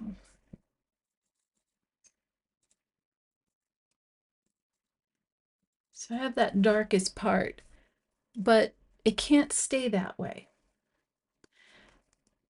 Because even from here, it doesn't stay that way. And from this core shadow, it doesn't stay that way.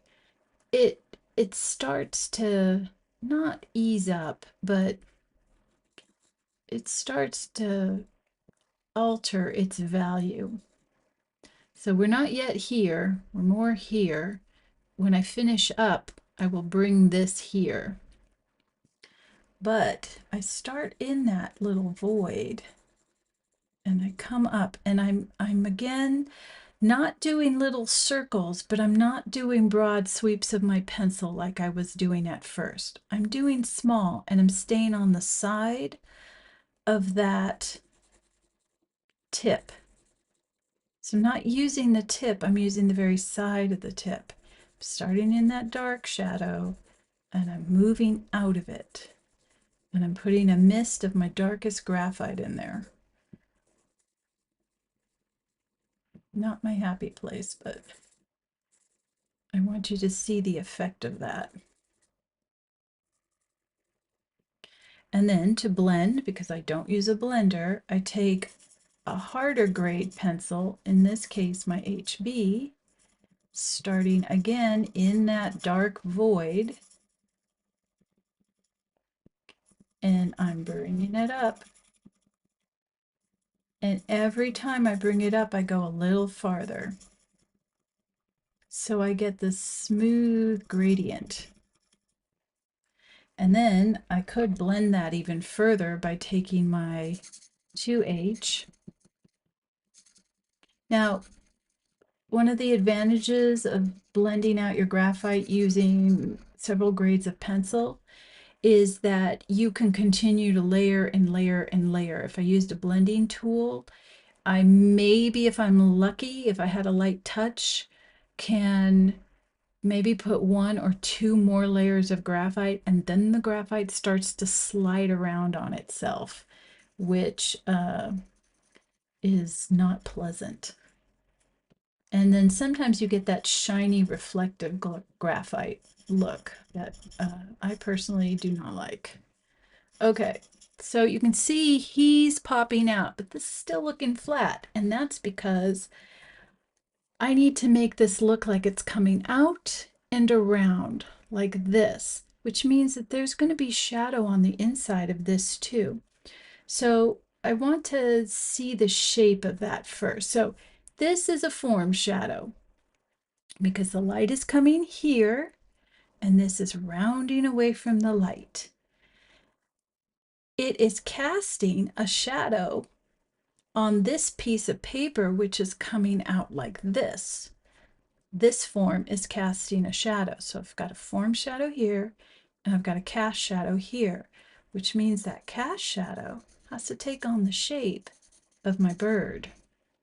So I start in that dark area and I pull it out in the shape of the bird. So it's going to be kind of rounded, narrower up here. Again, I'm starting in, I'm just going to blend up a little. I'm starting in this and I'm bringing it down.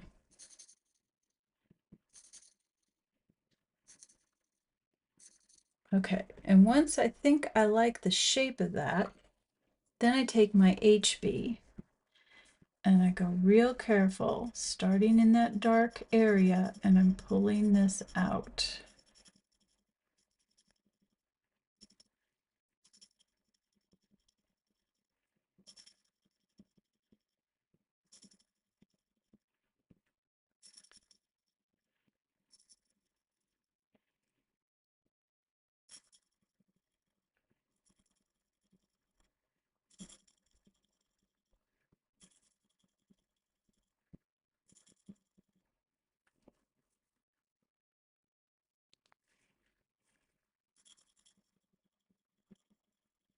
And each time I bring it up a little farther.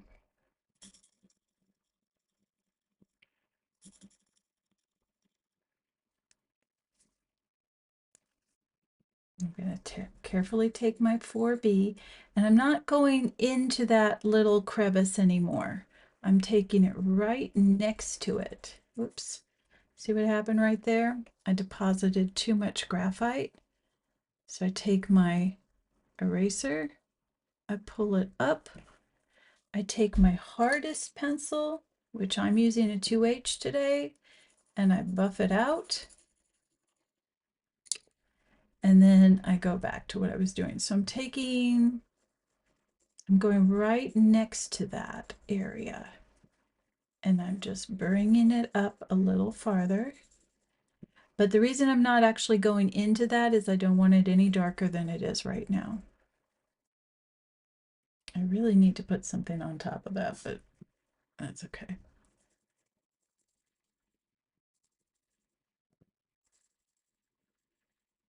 And being cognizant that I have to stay kind of within that base that I had already put down with my hard pencil.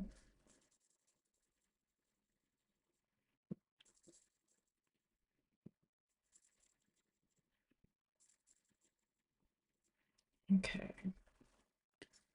I'm going to blend that out with my HB, and I'm going to bring it a little farther.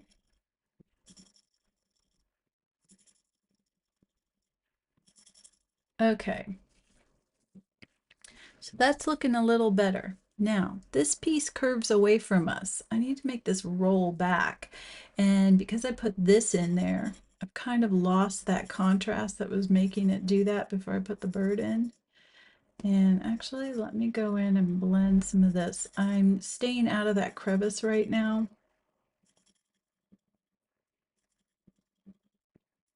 I don't want it that dark yet. Okay, so I need to turn this right here. The bend is right there. So I'm looking at my paper and I can see that right here, there is a shadowy shape right there. Yes, there's some micro shadows in there, but I'm going to ignore that. I'm going to look at the really big triangular shape that sits right here. And I'm going to put that all in.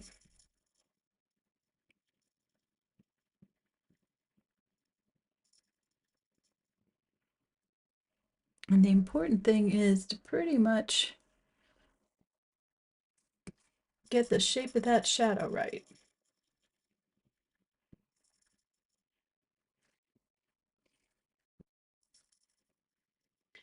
This is a form shadow.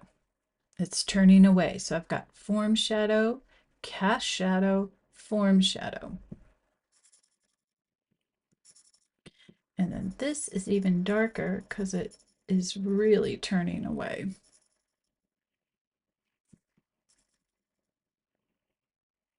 And this is darker right here.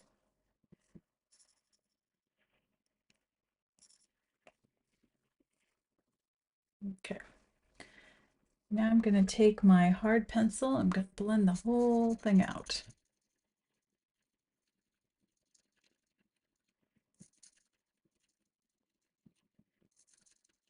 I'm going to go into here too.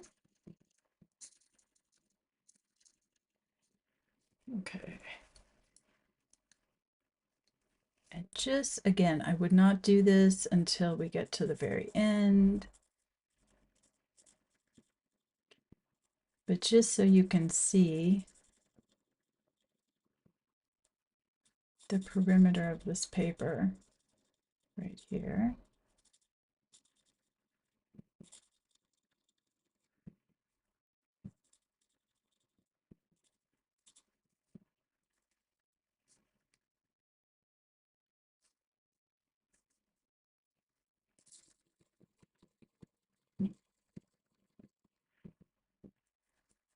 I'm not going to do too much up here because I haven't done this little tiny paper yet.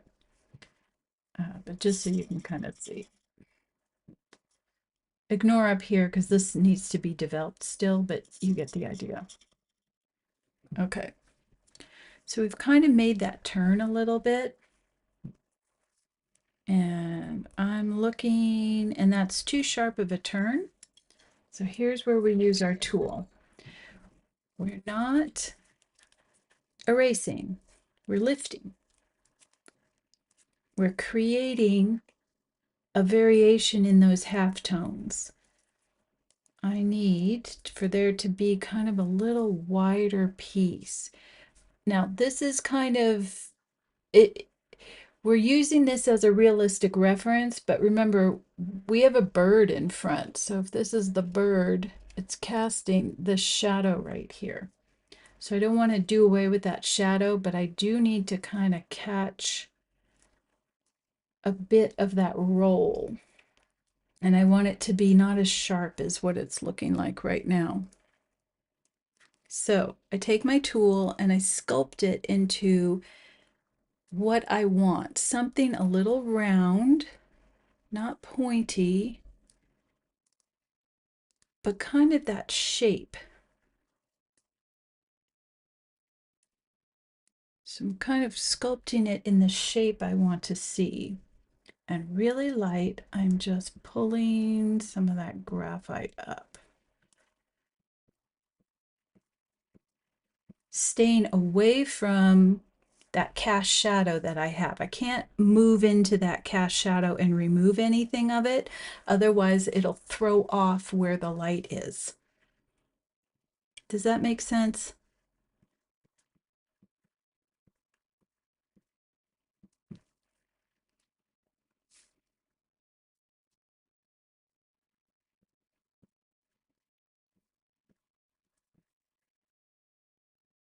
Okay.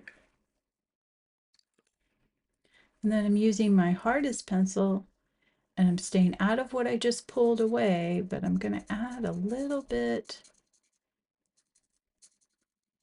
Just a little bit more right there to kind of push it even farther back. All right. Now, because everything's relative, this is looking a little too blended in. It's not popping out far enough, but it will when I put really, really dark graphite behind it. So, and it's too soon for me to do that, but just so that you get an idea, I'll do it right here.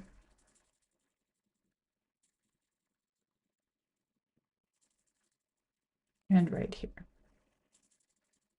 So I'm just doing lots of little tiny circles to deposit the graphite in there. But do you see how that pops up right away? Now it's popped out and away.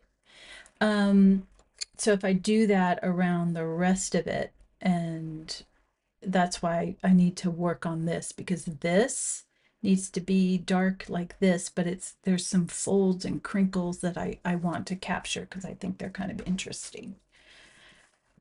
Okay, how are you guys feeling about this right now?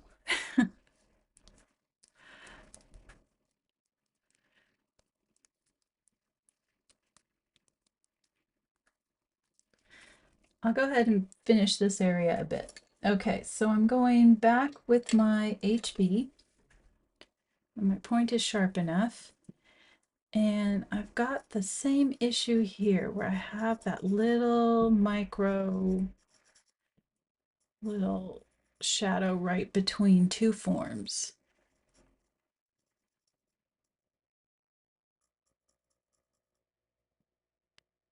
Going in it and then pulling that little veil of shadow up, just a little veil of graphite up.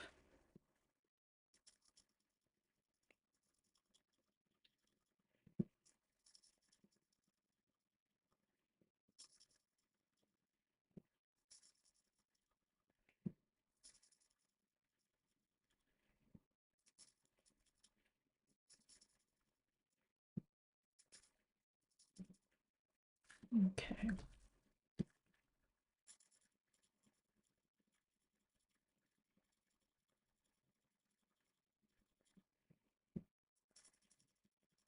I'm doing tiny little circles because I'm actually okay with that being a little bit of a lost edge. I kind of like that.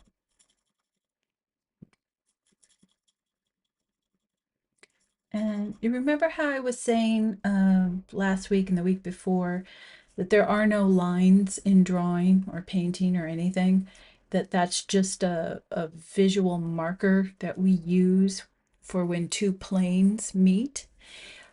Really think about that when you're drawing, and especially when you're shading, because if you think a line is, if you accept that premise that a line is two planes meeting, that there is no actual line. When you're shading, you'll see we're perceiving this as a line. Our brains are saying there's a line, but it's not. It's the plane of the bird on this side meeting the plane of this bit of paper that's curling. Does that make sense?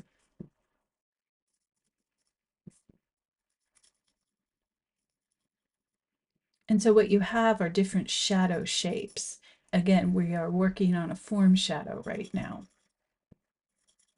And we're staying within here. So I've got this here, this roughly here, this kind of right along this edge here, and then we're in our lights. So I'm staying in the shadows right now, and I'm going to develop those shadows first. It's going to make this look unnaturally bright. It will make this look lighter, and then I can assess now in the light area, how am I going to express this dark, very dark shadow that's in the back where the bird has come through, and how am I going to deal with cast shadows, because now bird casting a shadow here, but this is casting a shadow on the bird. But we'll deal with that later because it's casting a shadow in the light area, which means that the shadow is going to have a different personality. Shadows in the dark area are they're gradients, they're very soft. But when you have shadows in the light area, they're a bit more crisp. They don't have to be totally crisp, but that depends on the quality of the light. But for the most part, when you are putting in shadows in the dark side of a piece, your shadows are going to be very soft. They're going to be a lot there will be a lot more gradients versus when you have shadows in the lighter area where yes you can have gradients, but you're going to also have slightly sharper shadows, and the sharpness of the shadow depends on the light. So we're going to think about, do we want this to be a soft, ephemeral, ethereal light, or are we looking for like a bright spotlight or bright sunshine? In my mind, I'm thinking more something misty and mysterious. So maybe this shadow won't be a crisp one, but it's not going to be a wussy little limp one either, if that makes sense. All right, let me continue shading. Draw more, talk less, Susanna. You get me started and then I can't stop myself.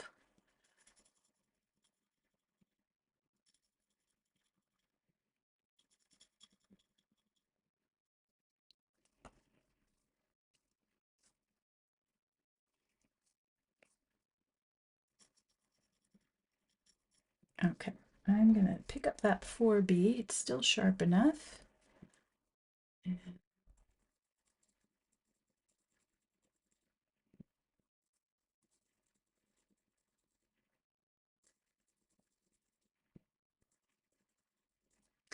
And I'm going to leave this area alone. I don't necessarily want this to be that crisp. I want this to be that lost edge we talk about. You got to think of the form running into each other. Two forms that meet, and the eye is not really perceiving a difference in value. And that's what it means. It just means that there isn't a difference of value there.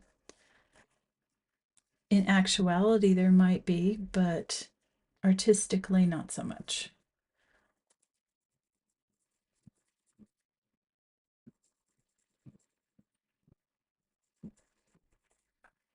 Okay.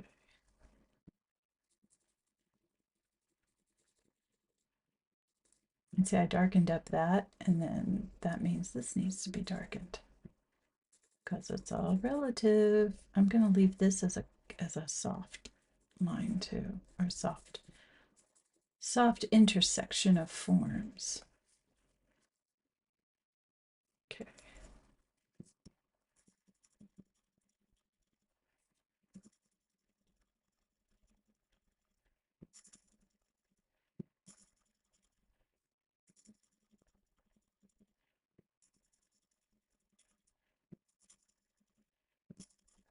Okay. So I don't know if you can see it, but we've got a couple spots right here where the graphite has caught on the paper. So I'm going to pull them off right there. I've got two of them right here. And once you lift them, if they were really dark, you do kind of need to clean your eraser. And then I just buff over them and they'll disappear.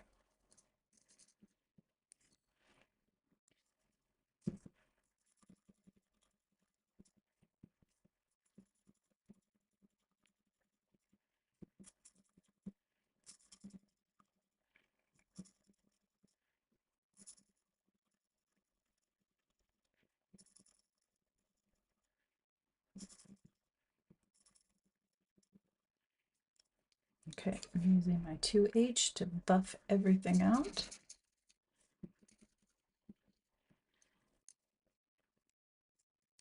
And my HB, because I darkened this, I need to darken this.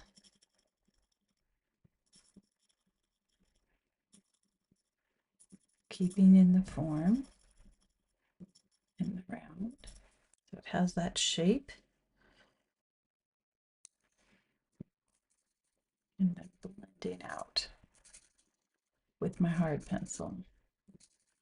Okay, and because I darkened this up and I don't want this to end up being too bright and weird, I'm just going to run my 2H right over it really quick. All right. And then, so, because it's hard to see this, but I'm going to show you by putting the dark behind it already.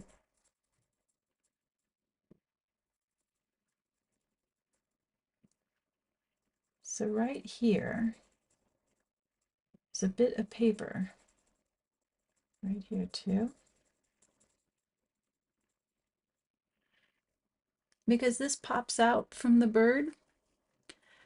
But this little part of the paper right here does not, because of the way, again, I'm imagining the bird is leaning against this, so it's touching him in a different way.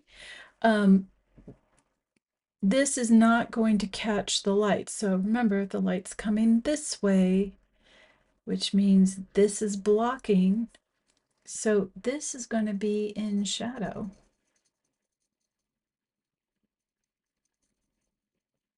So I'm using my hardest pencil and I'm building up those layers.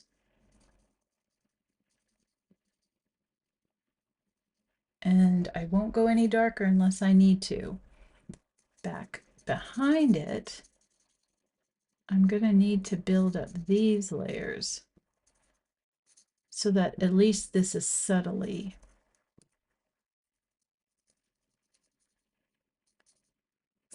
You know, there's a subtle indication that there's a bit of paper right there, but it's not coming out as far as this one, which is catching right in here some of that light. Okay, let's look at the time. You game for 15 more minutes? And this'll, or a little less than 15. Let's see if we can go for 15. Otherwise, you know, Substack will cut us off and that'll be what it is. How does everybody feel about this so far? It is a slow process. I find it very meditative, and the end result gives me exactly the aesthetic that I like. That may not be the aesthetic you're after. It's still a very good way to learn how to look, observe, and then take what you see and translate it. Next month, when we start Cricklewood Camp, the way I draw is based on this because this is the way I know how to draw. And but we will be drawing out in the field, so things are going a little faster. That's why we use a smaller, more compressed value scale. Okay, I'm going to continue. Let's see. Let's work on, well, let's see. I'm getting too much into the light if I go this way. Let's stay in the dark. Let's work up along here because this will be interesting. So we don't see this whole side of the paper. Oops. We don't see any of this right here. We see just kind of like that. So this is going to be darker like down here, but if you see that there's just some interesting little bits here that I wanted to capture. So I already kind of blocked them in, so I'm going to reinforce them.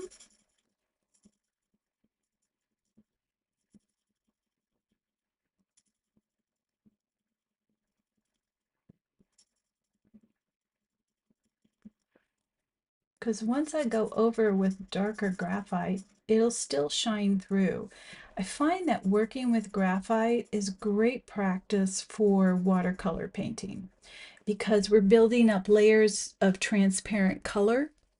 And just like we're building up layers of transparent graphite. And so what happens is that kind of mindset is the same, where you might alter the colors, and we're dealing with visual blending and temperature and all that kind of stuff. But the principle is the same. We're just layering transparent colors. Now, I might not be 100% accurate to this. I just got the flavor of it, the gist of it. Let's see if there are any questions. Oh, good. Yeah, it's a different way of drawing, but I've seen your work, Leslie. You've got this. You have such a beautiful, delicate hand when you do your drawing and your inking and your painting. So, um, I'm sure it looks great.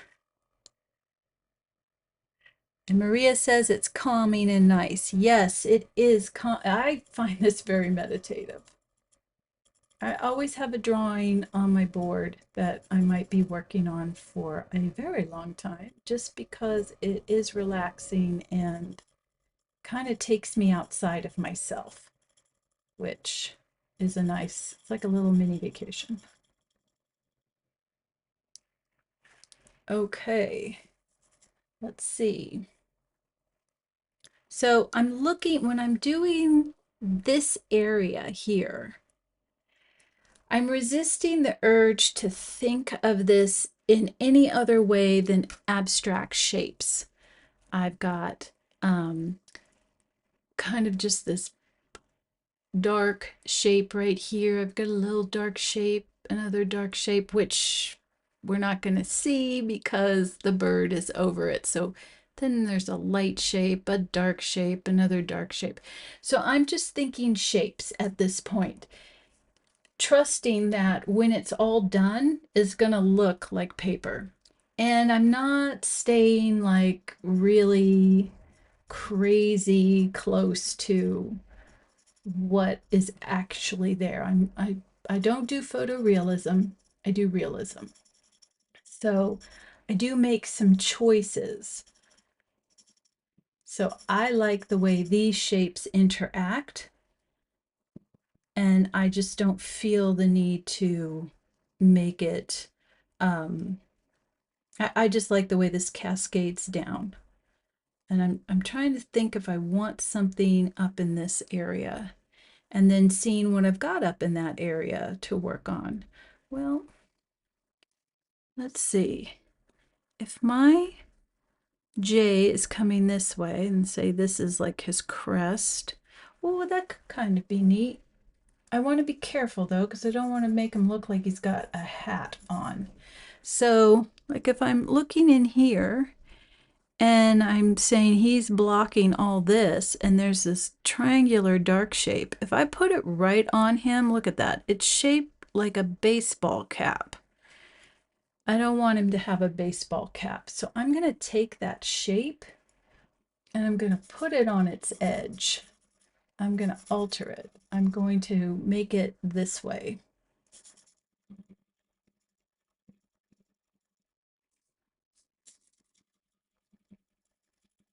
This is the only time you'll see me crosshatch, is when I am doing pencil work.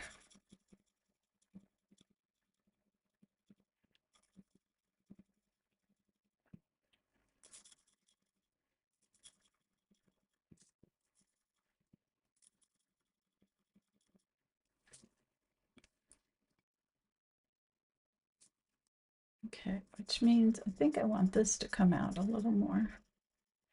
So if you ever want to darken something next to something else and need to get it up to the same value, instead of going in there and really like pressing hard and laying down a lot of graphite, you don't. You just alter your application method. So if I go in, same light touch, that what I just did there is the same as me doing this.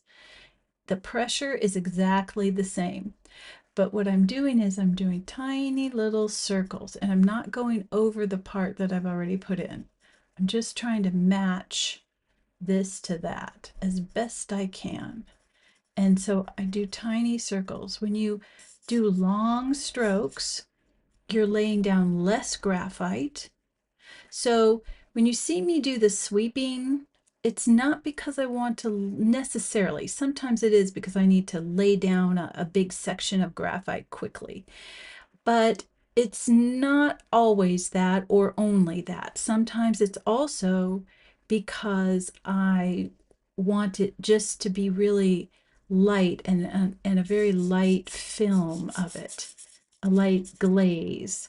Um, but when I go in and do little circles, I'm laying more graphite down in a small area and I can get it darker quicker. See how that worked? So now I'm going to go over with my 2H and I want to blend this whole area. So I'm going to go over everything and I'm laying a mist of graphite, like I just said. This is not necessarily to cover a big area quickly. This is because I need to lay a mist of graphite down. I need to take the contrast down here. And I'm staying out of this little area. And I'm using my 2H because all I want to do is kind of blend everything and see where I am. And I'll go up in here too, because this is all part of the same background right here. So I want to treat it the same.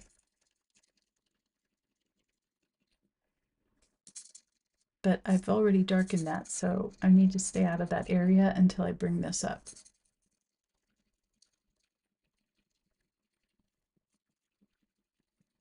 Okay. Now I'm going to take my HB and I'm going to glaze the same way, but I might go this way instead.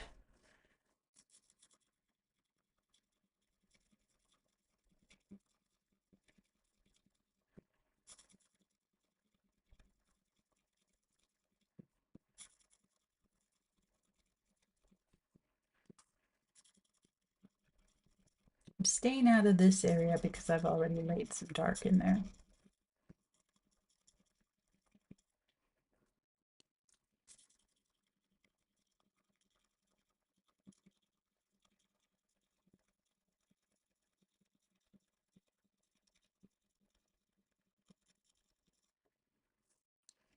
Okay.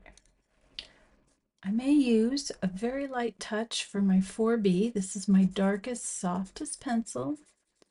I'm going to be real careful. I'm not doing as sweeping strokes as I was doing before. They're just slightly shorter. Just turn my pencil.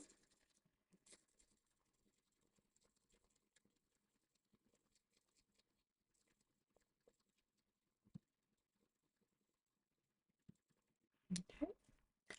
Now I'm going to take my HB and blend that. I'm going to kind of ignore that area right now.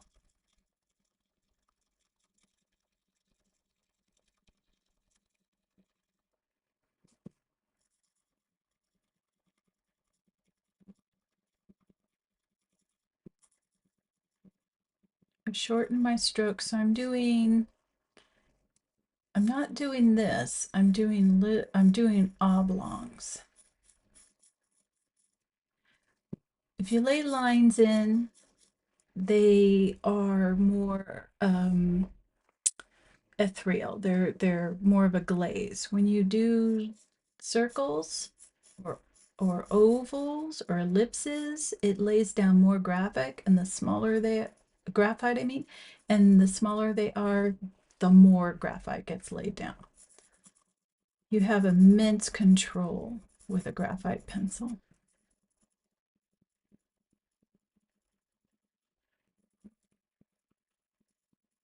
Okay, so I'm seeing paper shine through the texture of the paper, and I like that.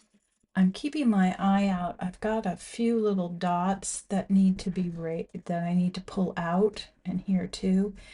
But here it did catch on to some of the paper, but I like the way that looks. I'm gonna leave it.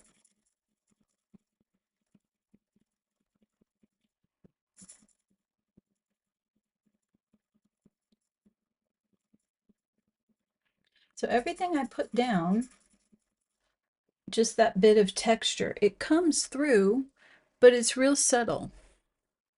So, and it'll become more and more subtle the more graphite I lay down in these areas, and I will be laying down quite a lot of graphite.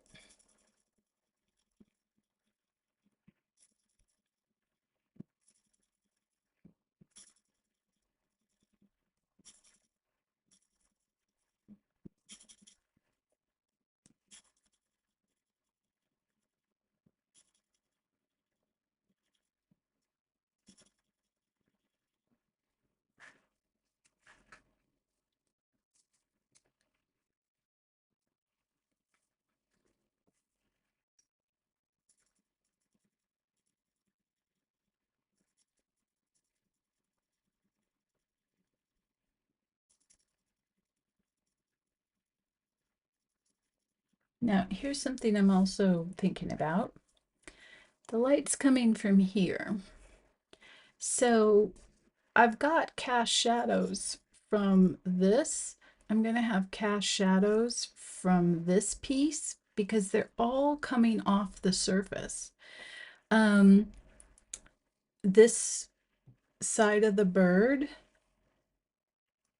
is blocking some of the light from here. So I am going to have to kind of put a bird-shaped shadow in here. I just don't want to do it yet. So I'm actually going to leave this area alone because I need to put the bird-shaped shadow up in here first. And I can kind of already see where I'm going to put it, right in here. And then I can work all around this. But let's go ahead and darken this whole area and make this little piece of paper pop out.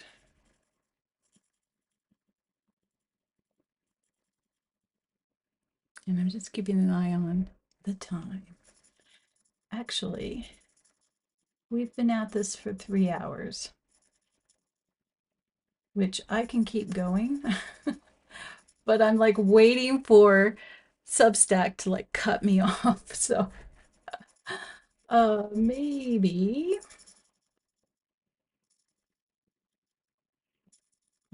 I stop for now and we can continue on notes. I can update you on my progress because I'll be working on this for the rest of the week. And I would like for you to work on it for the rest of the week. Homework. So all right, so this is our last Wonder-Filled Wednesday for the month. Next month, we start Cricklewood Camp. And so, in a nutshell, Cricklewood Camp is 2 months of nature journaling. We're still going to do Wonder-Filled Wednesday, but we will be working, doing study pages and or nature journal spreads. And I have prompts and some activities and things to just get us outside and exploring nature using our eyes and our hands and interpreting everything using pencils and writing about it and all sorts of stuff.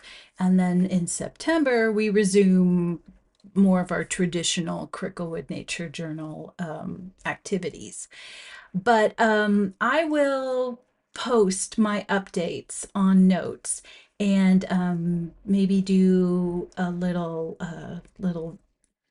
video vignettes and things like that. If I have time, I might pop on a live. But yeah, so for the rest of the week, look in notes. I'll do a lot of stuff on notes, and we'll see this come to life. If you are part of Fieldwork Friday, post what you're doing in Fieldwork Friday, or post on notes, but make sure to tag me, because notes is weird lately. I don't see a lot of people I follow unless I go to the For You tab, which is counterintuitive. I thought the following tab is where I see people I follow. So I don't know. I'm now going in both. And so sometimes I don't see something for days, and you guys have posted like this beautiful stuff. I feel so bad that I haven't said anything, but it's because I haven't seen it yet. So I will do that. I will have a post on July 1st about everything that is Cricklewood Camp. It is for everyone. Whether you're a subscriber or not, you are welcome to join in. I will post on notes when I post something pertaining to Cricklewood Camp, and send it to subscribers. If you would like to become a subscriber, I've got different tiers: free, paid, studio. So you can certainly explore that. Paid subscriptions is what makes Wonderfilled Wednesday and Cricklewood Camp possible. I can't do it without their support, so there's a number of them in the chat, so tell them thank you if you're just at this time unable to become a paid subscriber. Every little bit helps, but if you can become a subscriber who just gets our emails and Wonderfilled Wednesday and everything, that's wonderful too. I love that. But yeah, so Cricklewood Camp is for everybody, and I'll have a whole post explaining that. I'll let people know on notes.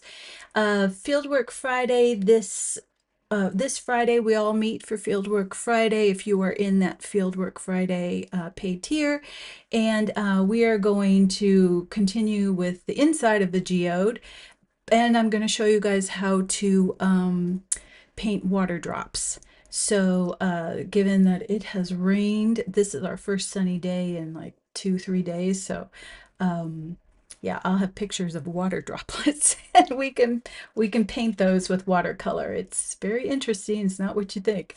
So yeah, so trying to think if there was anything else I had to tell you. That's the immediate stuff. Anything else will come out on July 1st, and I will post on notes. And then we'll go forward with that. If you are in the Cricklewood Studio tier, we are going to finish up our field journals in the first couple weeks of July. It won't hold anybody up because our first week of July is just a gather your materials thing. And then I have a few warm-up exercises for the second week of July. July has 5 weeks, so we are all good. Okay. Oh, okay. Let's see. So Leslie says, do show the progress. I promise I will. I will be posting for the rest of this week and through the weekend and show you how this all comes together. And also that she's very relaxed now. I am very relaxed now too. I'm telling you, I've done it. I've done the meditation. I've done the yoga. I still do yoga. Downward dog is going to help me if, when I'm 90 and fall over. That's my plan. I pop up using downward dog. So I practice that one every single day. But so I will not be falling down and not be able to get up. That's my thing with yoga. So yoga works, but nothing like this kind of drawing. I just find it so zen. Sometimes I put tunes on, sometimes I don't. Sometimes I just sit in silence and draw, and I'm just so sucked in. I'm very excited about the paper thing, so I hope you guys are loving this too. If you don't have this kind of translucent paper, wax paper works. That's what Sadie Valeri uses, and I just didn't have any, and I have this stuff, so it worked fine. And so now I have like all these ideas in my head pertaining to paper and birds, paper birds. Okay, thank you so much for hanging out with me today. Thank you for sticking with me for 3 hours. I hope I didn't overwhelm you. And really, I would love to see what you do. So if you're posting it on Notes, tag me, DM me if you are shy about sharing it on Notes. I totally get that. If you're in one of my paid tiers, just pop it in one of our chats.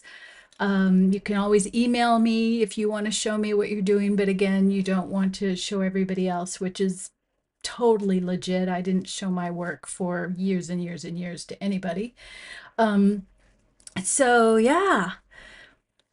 Oh gosh, you guys are awesome. I love spending Wednesdays with you. I really do. So thank you again.